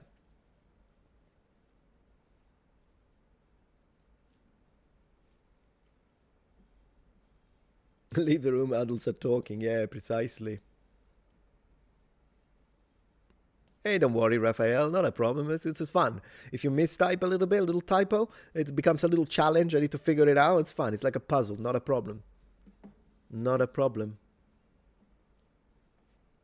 Benjamin raises a very interesting point, and I think that I can present a little bit of a moderate take because I know that, I mean, that's me. Let's see what he says, and then I'll read the rest. So, you say, my point is that being woke is a good thing. It is slandered by those who wish to divide the masses. Okay, let me respond to that because it connects to linguistics, right? So what happened to the word woke, and I'm saying this not from the perspective of politics or culture war, but from the perspective of languages, okay, which is my field. The word woke went through what we call a semantic shift. So three stages. Stage number one, what does it mean to be woke? In the original sense, to be woke, it meant you are awake, and therefore you are vigilant because you're woke, you're awake, and you see social injustice. You're aware of it. This is what it used to mean. Someone is going through an injustice. It's wrong. Well, you're not asleep. You see it and you speak about it. In that fashion, I have nothing against it, and I would agree with you, it would be a good thing. That moved, though. The next shift was when the toxic activists, so not you, okay? Not you. You're not a toxic activist. I can see it. You're in my community. You're a good person. I can see that. But not you. Not the people that actually care genuinely for the minority groups. Not those people. The toxic ones. The ones that will start call you racist, Nazi, fascist, disagree with me, bigot. Those people that scream acquired the word. And they started saying, I'm woke, stay woke. But they were toxic about it. And that already tainted the word now. After that, the right wing took possession of it as an insult towards these people. And so now, it's not even used as much by the people that would push those ideas. It's mostly used by the conservative side of politics. I'm just being, fair about this. So do I agree with you that it's in its original meaning, woke could have been a good thing? Yes. Do I think it's a good thing now? No. So that's how I see it. Because unfortunately, it did go through a semantic shift. It did happen. If you explain it and you tell me, I'm woke, but I mean it in the original sense and I care about minorities, then you're great. You're good. I have no problems with you. But if you mean it, if you associate with the kind of toxic people that I get attacked from, for example, Alec, whatever his name is, that insulted me in 15 different ways, and no, at that point, sorry, but in that situation, it's not good. So it's the toxicity. Unfortunately, this phenomenon happens to a lot of things, all right? And I can say that on my side, I'm a Christian. Some Christians do take our good name and put it through mud because they have to use it to push their toxicity and hatred. I hate that type of Christianity. And I'm not saying traditional, because of course you're going to be traditional, you're a Christian. I'm saying the people, I've seen people, and I mean it, I've seen this, guys, on Twitter. There was a natural disaster, I think in the Philippines, where people were dying because of floods, and I think there was some kind of twister, and then you had people in the comments saying, ha ha ha ha, burn in hell, next time you'll choose Christianity. And I'm like, that's disgusting. So, yeah. And that's a problem in that situation, because now, because of them, or people like that, luckily it's a loud minority, I would say, but because of people like that they're just using the name, right? Then you get people sometimes, even on the left, that will say there's no hate like Christian love. I hate that sentence, and I strongly defend Christianity in its original core, which is firm with the doctrine, but it's not hateful. It's firm, but not hateful. Hate the sin, don't hate the sinner. Like, it's, you know. If you're a Christian, you've been raised in the faith, you know better. And so when that happens, I understand how they apply it to those people, but I disconnect myself from those people. They're no real Christians. So anyways, that's one of those things. I don't want to go too deeply into this. But that's how I would respond to that. Thank you, Alex, for the support. I think you missed my most recent super chat. Apologies. You know what? I'm going to check that very quickly. And then, yeah, Arena Nord, I read that. Random pairs. There is a way to do it very quickly, and then we get back to seeing everything. So, Alex, let me see. There we go. Found it. Thank you. If I made my first century Roman Centurion video now, would you review it live? It's 8 minutes long. You can judge my bad pronunciation. What do you mean if you make it? Like, are you... Well, if you make the video, I'm happy to review it in another live stream. Probably not on this one, but yeah, make the video, and then I'll be more than happy to review it. Absolutely, totally. I wouldn't review it right this second because I'm gonna have other topics right now for the stream, and I don't know how long I'm gonna continue the stream. Plus, there are a lot of chats and things, but I will totally because I love your channel already. And let me see if I forgot any other super chat. The one about soup. We spoke about it. No, I think I did that. So let's get back to live chat. All right, so let's see. Anyways, that's my opinion on it. Feel free to agree, disagree, partially disagree, strongly agree, and all the other subsections that we can have. But yeah, but that's what I like. You're welcome, Real Serious. That's what I personally like about being like reasonable. We can disagree. We can have a coffee, sit down. You think that? I think this. Defend the point. Defend your point. Maybe with data, you change my mind. Maybe with data, I'll change your mind. And if we both don't change our mind, we'll agree to disagree. And we can go to the next coffee or the next Skyrim. And that's good. So is work relative? It could be considered relative, Nicholas. Yeah, for sure. And that's that. So I'm just seeing if I forgot. We have a air right here. And that's fine. I mean, my community is very mixed. I've got right-wingers, left-wingers, centrists, apolitical. I've got it all. And I'm fine. As long as you have a passion for civilization, history, and you want to know the truth and you don't want to be pandered to, then this is the place to be. At that point, your personal politics are your personal freedom. I don't have a problem with that. And yeah, and I can't stand toxic people, by the way, regardless. Dragon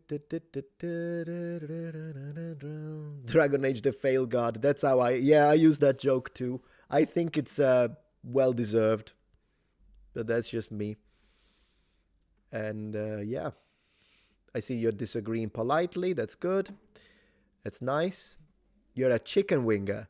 Hey, David Lopez has a strong political foundation. Look at that. I'm going to reopen chat to everyone for a little bit. So we're going to do that.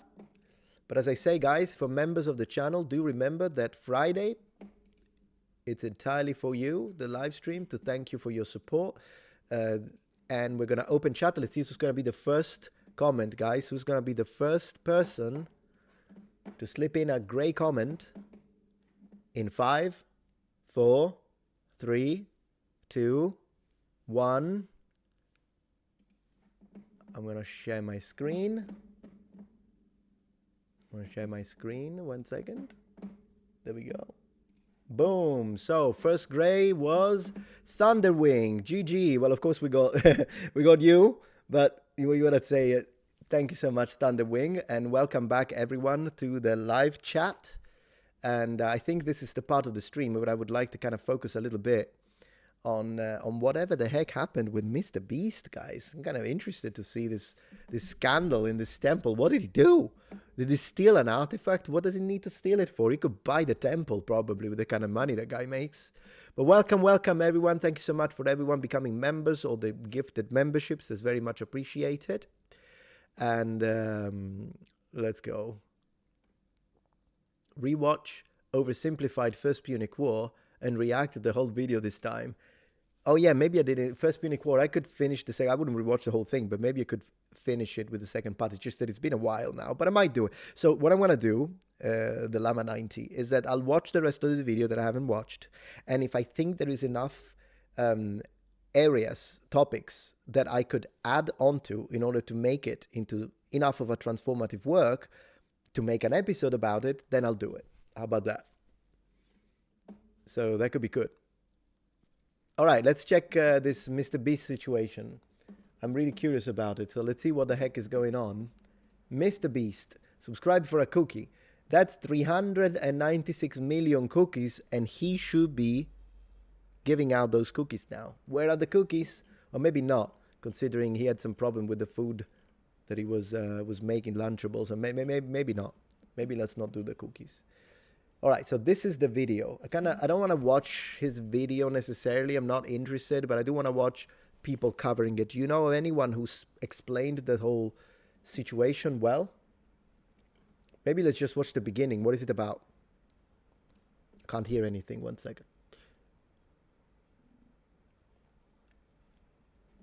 Let's see if we can learn what the heck happened.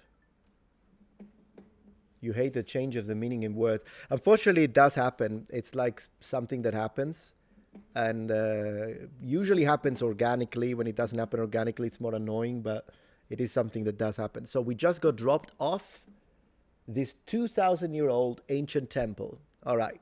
We just got dropped off on this 2,000-year-old... I already hate it because of the screaming. So guys, I don't think I can do this. I'll be honest with you. This is perfect for his 15-year-old audience. For me, as a 43-year-old man, this is a bit much, almost 43. But you know what? Let me see if I can lower the volume a little bit and I can tolerate at least the introduction. Can we do that? Can we tolerate the first 30 seconds, guys? 30 seconds, lowering the volume so that at least we know what we're talking about, and then we find a good video that explains the controversy. Let's do that. All right, let's go. 3, 2, 1, go. Old ancient temple! Where we're so high up! We're surrounded by jungle! See you later!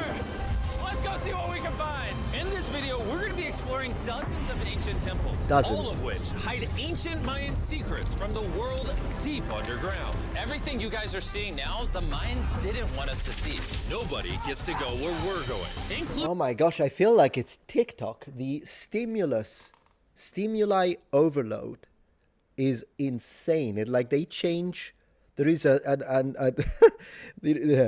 is a sound effect and a change of camera every second and a half. Did you notice that? Did you notice that? 23 seconds in, guys. We got 7 seconds to go. Let's go. All right. Including exploring one of the 7 wonders of the world. But we only have 100 hours to make discoveries. Dude, I'm discovering these stairs are huge. Yeah, I want to find an escalator. Let's go discover the secrets of the Mayans. And that's it for me. That's enough Mr. Beast for a month. Thank you very much. I think I'm going to leave it at that. Okay, so they are visiting historical areas. I imagine that he must have had some kind of, what can I say? Yeah, TikTok attention span, seriously, jingling of keys, crying out loud. Anyways, I imagine they had some licenses. I mean, the guy has got a whole troupe, obviously unlimited money. So I do know that he paid, that's another thing we could make a video about, but he paid, I think, $1 million to visit the pyramids in Egypt and being guided by Hawass. Are you aware of that? That happened. Let me see. Maybe this one. This is Zahi Hawass, Mr. Beast. Yeah, look. Yeah. Images. Wait. Boom. See? Plot twist.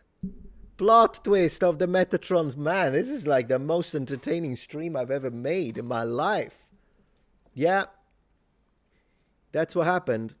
So so there is this connection. I don't know if you thought this was gonna happen, but this happened. This must be the, yeah. And I believe he paid, I heard, $1 million. Let's see if the AI tells us anything about it. A renowned Egyptian archaeology minister in antiquities collaborated with YouTuber Mr. Beast for a documentary about Great Pyramids of Giza. How much did he pay? How much did he pay? Mr. Beast paid over $1 million. You see, I don't make up stuff. If the AI review is correct, do keep in mind. For filming permits. You see, so he spends a lot. Goodness gracious. Okay, so that happened. That happened, guys. Mr. Beast was accompanied by a Mexican government official. You can see them in the video. I see. But please don't use all caps, because otherwise I'll have to stop reading your comments. Please don't do that. But anyways, yeah, so this happened. So I guess it is safe to say that he paid an unthinkable amount of money to be able to go to these sites. And so my question is, what the heck happened? So let's see if we can find Mr. Beast controversy explained Mexico. Who do you think explains it well? Was it included in the book? We've got a question. Was it included in the book, guys? Bye, Nicholas. Good to have you. If you're saying that. Is he searching for rotten brains in the audience? That's funny. All right, so what have we got? News flash now. 3 minutes. I mean, we could watch 3 minutes to see an overall idea. PDS news clips. Mexican president responds to Mr. Beast's sacred temple trespassing. Sacred temple trespassing. So did he have the permits or not? Fake claims. Okay, that sounds more like the fake claims. Mr. Beast in trouble over the temple controversy. I don't know if they're gonna... This looks like an actual media. So I imagine I'm gonna get copy claimed if I show it. I don't know if does Philip DeFranco, I don't really watch him much. Does he copy claim as far as you know? Because here he's talking about Trump and he's talking about Mr. Beast. I don't know which one he talks about first. You bet it's nothing? Maybe. Anyway, so we might try and watch a little bit his view, but I don't know. New scam. People are mad at Mr. Beast again. This is the original video where he screams. Ooh, CoffeeZilla is speaking about it? But that's for a different thing. That's 6 months ago. No, that's a different thing. He investigated Mr. Beast. My gosh. Let me see. Conferencia. Es la conferencia. My friends. Mexican suing company that helped Mr. Beast produce video on Mayan ruins. So see, it seems like it's NBC News. I'll have to try and click one of these. I'll just have to prepare you though that what could happen is that you stop seeing the stream. Okay, we're going to risk it a little bit. Let's risk it. What could happen is that you stop seeing the stream, and instead of seeing the stream, you get a message that said the stream was suspended for a copyright claim. It could happen. And if that happens, it doesn't mean the stream is suspended. It just means you have to be a little patient, because all I need to do is stop watching it, and then usually in 2 minutes, the stream is resumed. And then when the stream is uploaded as a VOD, I have to edit it out. Usually that's what happens. So, well, let me see. I wish there was like a YouTuber that talked about it. I'm going to look at chat for a moment to see if there is a YouTuber that isn't the main news. Looks like we got to watch Mr. Beast. If I can't find anything else, I suppose, yeah. I guess Mrs. Beast had been like Douglas Murray would want him to be, I guess.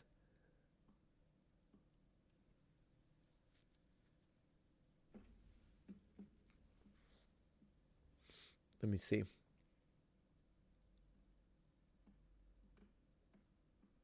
Mr. Muppet. Over $1 million, says Valentine Puppy. Yeah, over $1 million. Man, can you imagine? If I had $1 million, first thing I would do is pay off my house. And then, I guess, I mean, is that a good thing to do? I don't even know. Maybe financial advisors tell you not to pay off the... I don't know. That's the first thing that comes to mind. I could pay off the house. I could buy a house for my dad, so he doesn't have to worry about rent. I mean, I pay his rent anyways, but it would be nice for him to have... Because he always feels bad about it, so I could just buy him a little house for himself that he likes, because he doesn't want a big house anyways. Buy him a little house, and then with the remaining money, I think I would just buy video games. What would you guys do with $1 million? Just finished the Zahi podcast. Now on to your reaction. Thank you, Shepo. Thank you very much. Yeah. Yes, because you never want to rent. Oh, yeah, of course. 1 million would almost pay off my student loans. Oh no. Yeah, that's one thing I never understand, because in Italy, I mean, our universities are kind of falling apart, except being some really prestigious ones. But even some prestigious ones are falling apart, to be honest, and they're a little messy. So your universities in the US appear to be functioning better, but then again, some of the professors now are pushing politics. So I'm like, you're paying so much money. I guess you still need a piece of paper to work, but then you're also exposed, depending on what university, to nonsense. So that happens too. And then on top of that, the price in Italy, they cost nothing. I mean, your universities look better, campuses and whatnot, the classes for sure. But man, the amount of money is crazy. It's crazy. Yeah, I pay for my dad's rent. Absolutely, yeah. That's I still pay from the money that I raised during my mom's. You remember I did a crowdfunding when my mom went through her cancer treatment, and you guys helped me pay because we wanted. Of course, in Italy you have free healthcare, but if you can afford private healthcare, then it's better, because the lists that you have to wait on are crazy. Okay, so there is that. I'm happy that people that don't have money still get access to healthcare, but at the same time, if you have the money, you want to get out of there, because it's a mess. Just to tell you a perspective. But yeah, so I did really want to help with that, and so I covered her expenses, but then eventually she passed away, and I still have some money left. And so I told my dad, because I had already said it during the live stream, not that I was expecting my mom to only last 3 months, to be honest, but I did say during the live stream, during the event when I raised the crowdfunded money, I said I would like to crowdfund this money to help my mom with her medical expenses, to help my dad with whatever remains from there. If we go above a certain amount, then anything extra I would want to take care of my dad until he's dead, and pay his rent and his bills and everything, his food, so he doesn't have to worry about anything. And then if there is anything left after that, I would like to reimburse myself, because I had to go back and forth between America and Italy to try and be with family so much, and we had to buy tickets literally the day before, that I spent tens of thousands. I spent, I don't know, $15,000-$20,000 just on tickets, and that was did put a dent into my finances, and luckily you guys covered that, because the crowdfunding was very successful. But I still have some left, and I use it to pay for my dad, as I promised I would. So yeah, appreciate that, James Dixon. I know, Valentine Puppy, that is a problem with the system in Italy. The quality of the healthcare, it's kind of a dice roll. Sometimes I've had situations where I had to undergo surgery in Italy, was all paid by the state, and so it went well. But there are situations, there are some horror stories in there. And one problem is also the fact that because so many people are in the system, then what happens is that you have very long lists, and you have to wait for a very long time. Now, usually these lists are based on priority, but it is overloaded. I'll be honest with you. I've lived it, and it is overloaded. So I have spent, oh my gosh, you go to a first, what do you call it in English? First aid. Like imagine you break, it happened to me. I broke my wrist. With a broken wrist, I waited, I don't know, 3 hours, because I wasn't priority, because there were other things that had a higher emergency. I understand, but it wasn't nice as a 13-year-old to stay there with a broken wrist. So this happens. It is part of there are pros and cons. As I say, I am happy that people who have nothing still have access to that. But at the same time, yeah, if you have the money, usually people go into the private healthcare at that point, and go to the clinics. It's kind of a case by case, I suppose. In my experience, urgent care. Thank you so much, Random. I couldn't think of that word. So that's how it is. So Toby says, if I had $1 million, I would buy you money. Haven't you always wanted? Oh, a monkey. I thought for a moment, what the heck? No, I don't think I would want a monkey, my friend. But then again, yeah.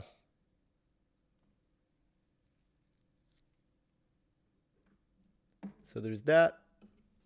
Do they cover dental in Italy? Yes, Peter.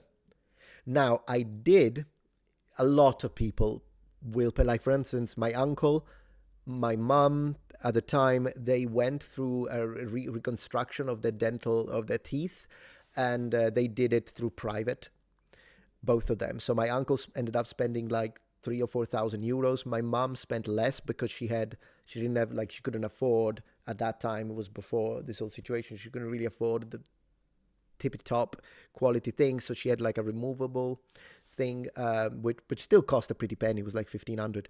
You can go through dental for free. I did that with my cavities, but it was a absolute nightmare. The dentist person when I was 17 who went through my problems with cavities, which it's not like I have good dental hygiene, but cavities sometimes can be connected to your genetics. Anyways, I had some cavities, and she drilled those cavities out without any hurt, like HELL. And she did like 4 at a time. It wasn't a nice experience. Plus, while she was doing that, her water dispenser broke. And so she didn't even have access to water. It was a horrible experience, let me tell you that much. But then again, Benjamin says, if I had $1 million, I'd go to the doctor for the first time in 16 years. Oh, goodness gracious. Yeah, priority based upon severity case. Exactly, OG. That's how it works. In the UK, it is easier to buy a dragon than to get a dentist. Yeah, imagine that. I remember when I moved to the UK, I lived there, but this is like 20 years ago, so I don't know how it works now. Over 20 years ago. It's really different. England now is very different to how it was when I was living there. But one thing that I can tell you is that I did visit a doctor a few times, and I was covered. And yeah, I mean, they were fine, but I didn't have any serious problems. Just at one point I had just nothing, like, I don't know. But yeah. No anesthetic, Derek, nothing. No. No. I don't know if you're supposed to use anesthetic for cavities, to be honest. Maybe not. But the way I'm told is that usually if you go through a private dentist, it's not going to do 4 at a time, for crying out loud. That's a bit too much. Bay. You're so sweet. Thank you, the llama. Thank you. Papatron. Yeah, the Papatron.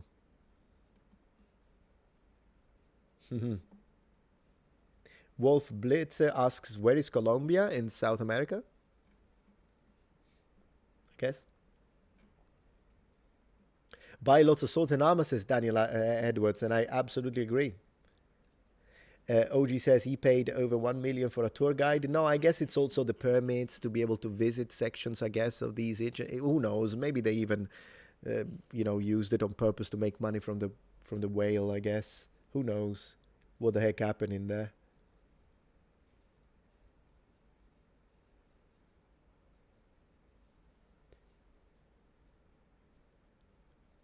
Yeah.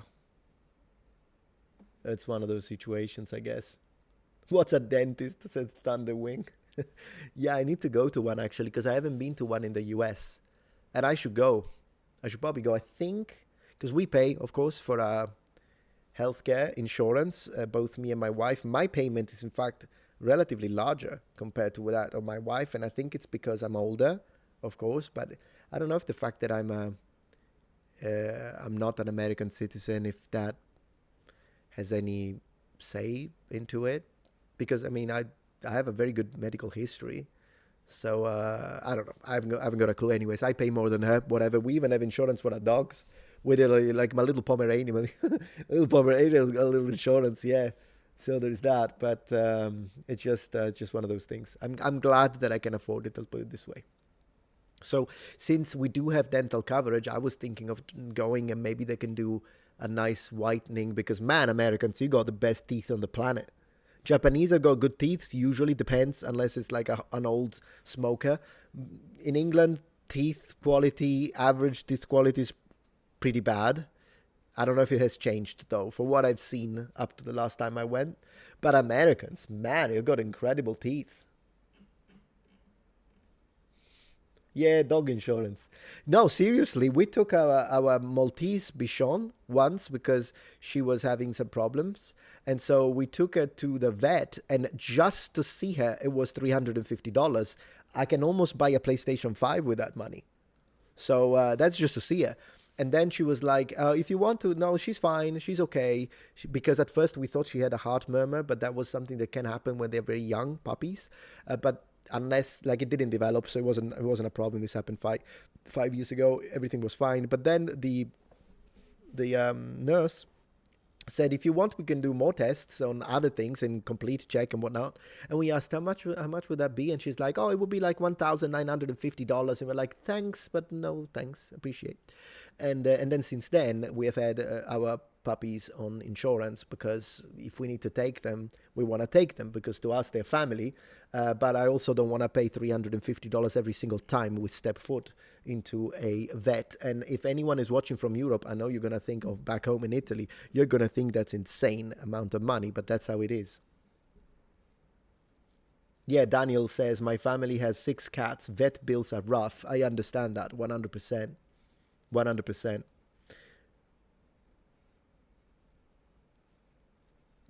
It is expensive, Cypher Poet on Twitch. On Twitch. Appreciate that. It's true. Yeah. Modern life, bills. Yeah, James. True, and everything has gone up. Everything is going up. Like it is what it is. Even games. You remember the whole? I'm sure you've been following the whole situation where now games are like $80 base, and they say that we need to be happy about it. When it's seriously. The llama says vets are so expensive. I have 5 cats and 1 puppy. Yeah, I know. And then that's what I mean. When you actually are a pet person, and you've been around pets your entire life, whether it be cats or dogs, they are family members. That's just a fact. So it's like, yeah, I will work overshift if I have to pay for a surgery for my dog. I would absolutely do it, 100%. I wouldn't worry about it. Now, luckily, I have a job that allows me to do that from home. I guess I'll do extra live stream. I'll do more videos. I'll get an extra sponsor. Like, I can do that. But yeah, if I was doing a different job and I was living an alternative reality when I never actually tried to have a social media career, and right now I was doing like another completely different type of job, would I do extra? Yeah, I would. Like, obviously, my wife is priority. Kids have priority, but my puppies, my dogs, absolutely 100%.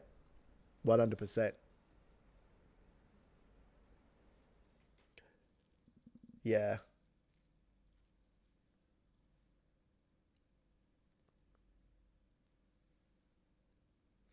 Broccoli says, I took a miserable promotion just so I can get my cat's tooth extracted. Gotta do what you gotta do. Yeah, you're right. I mean, at the end of the day, I think pets offer a lot. They really, really have a fantastic unconditional, I think it is, unconditional love for you. Like, you are their universe, particularly dogs. For cats, you are their human. But jokes aside, cats in their own way are also very connected to their owners. But with dogs particularly, you're their entire universe, and they will offer a lot in terms of like stress relief, in terms of it's lovely. I love my dogs. I love spending time with my dogs. It's fantastic, particularly after I have to deal with toxic humans on the internet. Then it's nice. It's a nice way to like recharge your batteries. And if you know, I don't even need to explain it further. But at the same time, yeah, you're responsible for them. And yeah.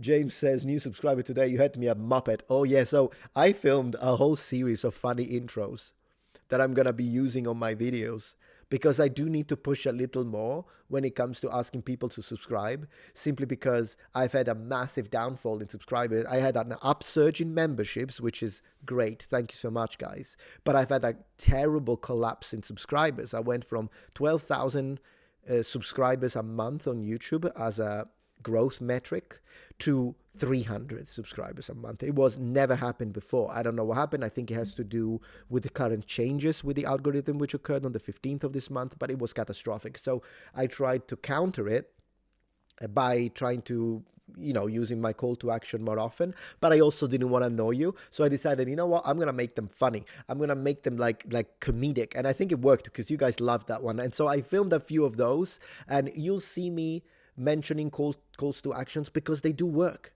I know sometimes people say, Well, if someone wants to subscribe to you, they'll do it whether you tell them or not. But the reality is, no, call to actions work. If you don't, people don't think about it. They forget.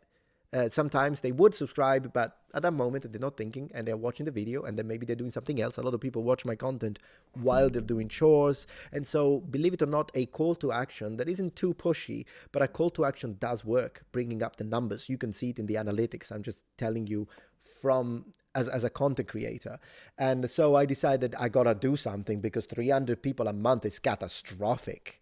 It's catastrophic. And so also because we are so close to 1 million subscribers, that would really piss me off. And I have seen I reached 981,000 subscribers, and then it was almost 982. But because the subscription growth went down, it started going down. 980, 979. And I'm like, ooh, I'm going backwards. So I made some videos like the ones you saw with call to action, and it actually worked. It went back up. It went 980. Now we are at 981 again. But it's a fight. Let me tell you, I'm not going down without a fight. I'll do anything I can.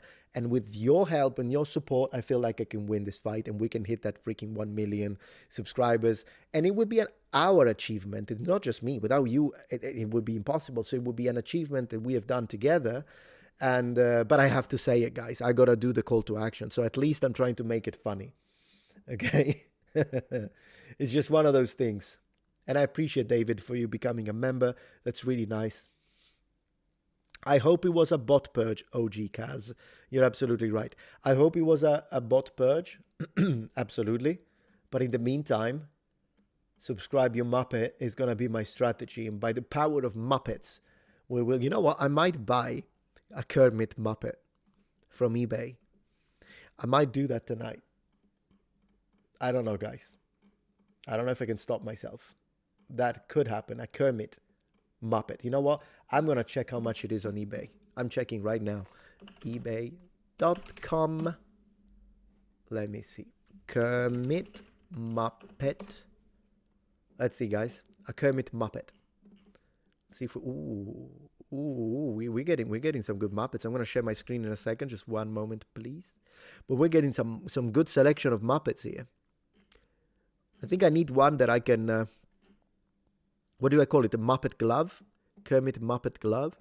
Okay, I'm opening some options. I'm opening some options, guys. We're gonna look at some options. 1 second, so we can review this. This is very important. This is a national security level of importance. Glove. Ooh, I think I found it. I think I found it, guys. I think I found it. 1 second. All right, guys. So we have two options here. This is serious talk. So, guys, we have this, which to me looks interesting. I see something here as well that could be interesting to see. Like this one could be interesting as well, but this appears interesting. And then there's this.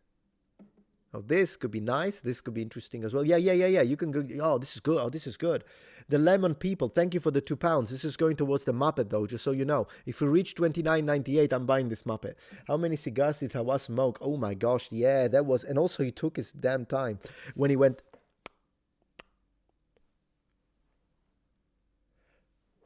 And here the entire audience of millions of people are just waiting patiently. I mean, at the end of the day, with the fact that how... I don't know if you know about this, but the algorithm now is choosing... It's not, they're not allowing you anymore to put ads whenever you want on your video. You need to put ads in moments where people are not speaking, which is why, I don't know if you noticed this, but creators are starting to be less snappy now on their editing. And you'll see even with my videos that every like 7 minutes or so, there will be one part where maybe there is a little moment, a little pause, and I leave it in. I leave them in because otherwise the algorithm doesn't allow us to put an ad anymore. So we have to leave those in maybe I do it every 7 minutes because I don't want you to be, getting too many ads. But yeah, that's another thing that we have to struggle with. So I guess when he was doing that, that's a good space for an ad, I suppose. But here we are. Muppet Fund from Daniel Edwards. Thank you so much. We're getting close to the Muppet, guys. This might happen tonight. This might happen today. I might order this Kermit the Frog Muppet, and then we can have him during my oh that would be great. Thank you, Red Zone, for donating. I really appreciate that. Appreciate that. So that's another thing that I don't know if you knew from this perspective of content creation. We've got to deal with this. That now ads cannot be added wherever you want. You have to stop the video when the system says it. Yeah. Oh, don't worry about missing the pasta ranky broccoli. I'll make an edited video and I'll post it on the channel just as a meme video. If it's a 10 out of 10, who cares? Occasionally shouldn't be a problem. Red Zone says, this channel I like. It's nice here. I like lots of channels. That's nice. Good to have you here, Red Zone. Absolutely. Vote Shal says, Kentucky Ballistic has some good calls to action. Same with Dash Render. Yeah, you gotta be creative, right? You gotta be creative about it. And ladies and gentlemen, the Muppet Fund. Dream Heart, $5 for the Muppet Fund. So are you gonna do the Kermit voice? I can try. Thank you, Red Zone, for supporting the stream and the Muppet. It's really I'm actually, I mean it, guys. I'm gonna buy. I'm a man of my word. I'm gonna buy this Muppet. If this happens, let me calculate it 1 second. We got 2 plus 5 7 plus 5 12 13. We're getting close. We're gonna the Muppet Fund. Only on the Metatron channel do we have the Muppet channel, the Muppet Fund. Only on the Metatron channel can it happen to have the Muppet Fund, ladies and gentlemen. This is crazy. Yeah. And Mike Rose are hilarious and unique. He has an entire call to action jingle. That's cool. Why are there 2 Metatrons on the street? Yeah, because one is a Muppet. Yeah, you Muppet. The Lemon people. Muppet Fund. Here we have it. £5. Thank you, my friend. Thank you so much. I think we are like 19. So, yeah, basically $10 and you'll force my hand, guys, and I'll have to do the Muppet. It is what it is. What can I say? Life sometimes you gotta make sacrifices, right? Maybe you'll be like, I don't know if I should really get a Muppet and start using it during the videos, but hey, it is what it is. I think Daniel Edwards really want the Muppet to happen. We are at 21, guys. 21, and the Muppet happens. 21, guys. Streamer tricks, says Valentine. No, but I mean it. I'm getting the Muppet. I'm not trying to trick you. I'll get the Muppet. The Muppet is happening. This money is not going into my pocket. It's going to the Muppet. All of it. It's funny. Phase 2 says, my wife didn't want a cat. I said, too bad. Now the cat lover is her. It's funny. I can see that. I can see how that can happen. I used to be more of a cat person because I grew up around cats, but with my wife, with the puppies that we got, I think now I became more of a dog person. So I still like cats, but I'm more, if I had to choose, it's probably because of the connection that and by the way, at one point we will have a sausage dog, what are they called? Dachshund. We'll get a dachshund. We love toy dogs. This is what it is. It is what it is. There must be a psychological connection with Muppets. I don't know, but that's how it is. You have a really nice blender. Oh, nice. Talking about smoothies. Well, yesterday night, I played on Twitch and I played this horror game where I was managing a boba tea shop, and we might play it tonight again to get the other ending. But then we ended up downloading a horror game and all of these playthroughs and edited games, they end up on my Metatron Protectorate gaming channel.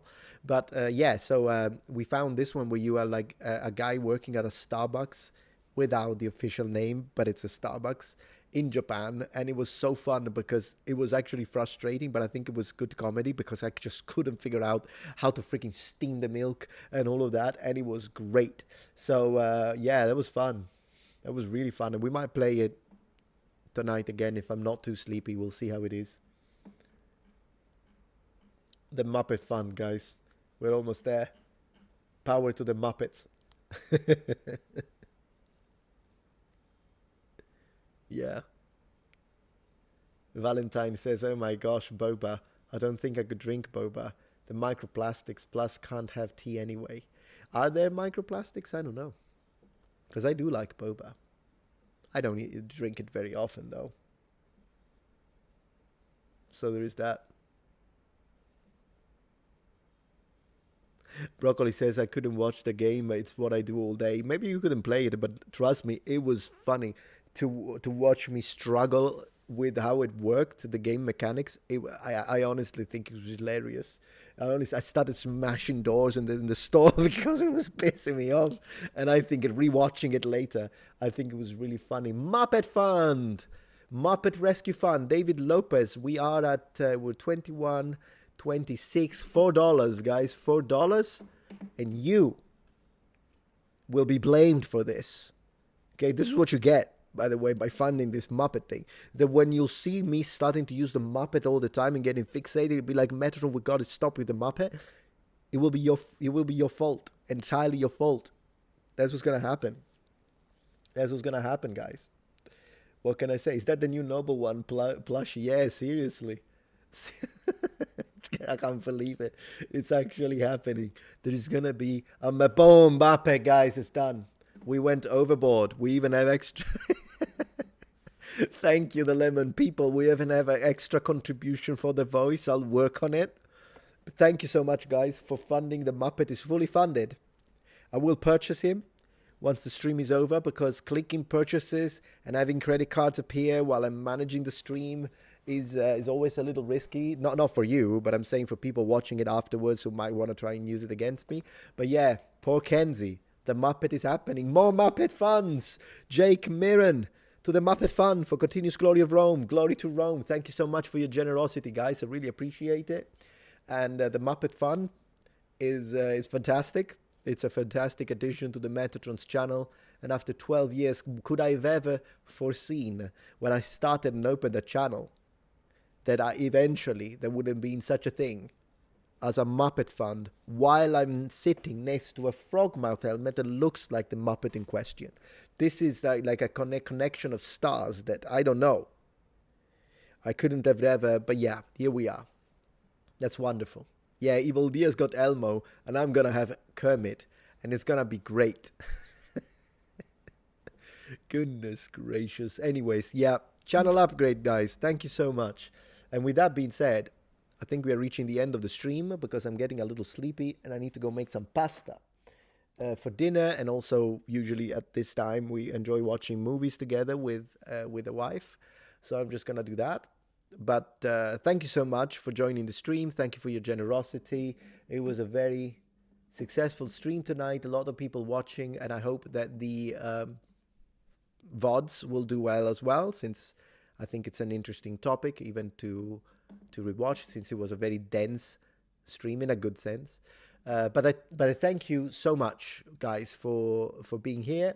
As always, you're great. Thank you everyone on Twitch.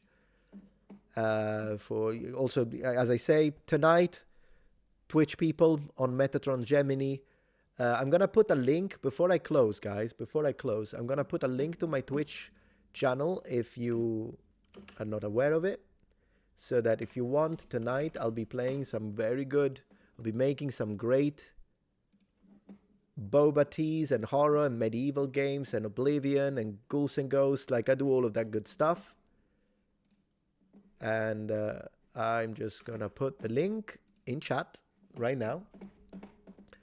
And yeah, you can find me there. This is a link to my Twitch. Tonight I might be, if I don't live stream tonight, I'll live stream tomorrow. Anyways, I usually live stream around 11:30 Central Daylight Time. Alright, so kind of late. Because it's nice. It's a way to relax, enjoy the games. So I hope to see you there. Oh yeah, I'm working towards I've already finished Ghouls and Ghosts on live stream in professional difficulty, and I'm trying to speed run it. So yeah, I hope to see you there tonight and tomorrow night. Thank you, David Lopez, for supporting the stream, and I'm gonna share your super chat. Second Muppet Initiative. On another note, if you want to watch a good reaction to Mr. Beat, watch Dr. Dibble reaction. Okay, I'll see what he says about it. Sure, that's a good way actually to start reacting to Dr. Dibble as well. See what I think about it, since I see that it's either hated or loved. I guess he gets a bit of both. I do play Heroes of Might and Magic 2. Absolutely. I play that as well. So thank you everyone on Twitch. Thank you everyone on chat on YouTube. Guys, you're awesome. I'm going to go make some dinner now. Thank you for your generosity. And I will see you very soon. Have a good one. Good night. Thank you for your generosity. Ciao, ciao.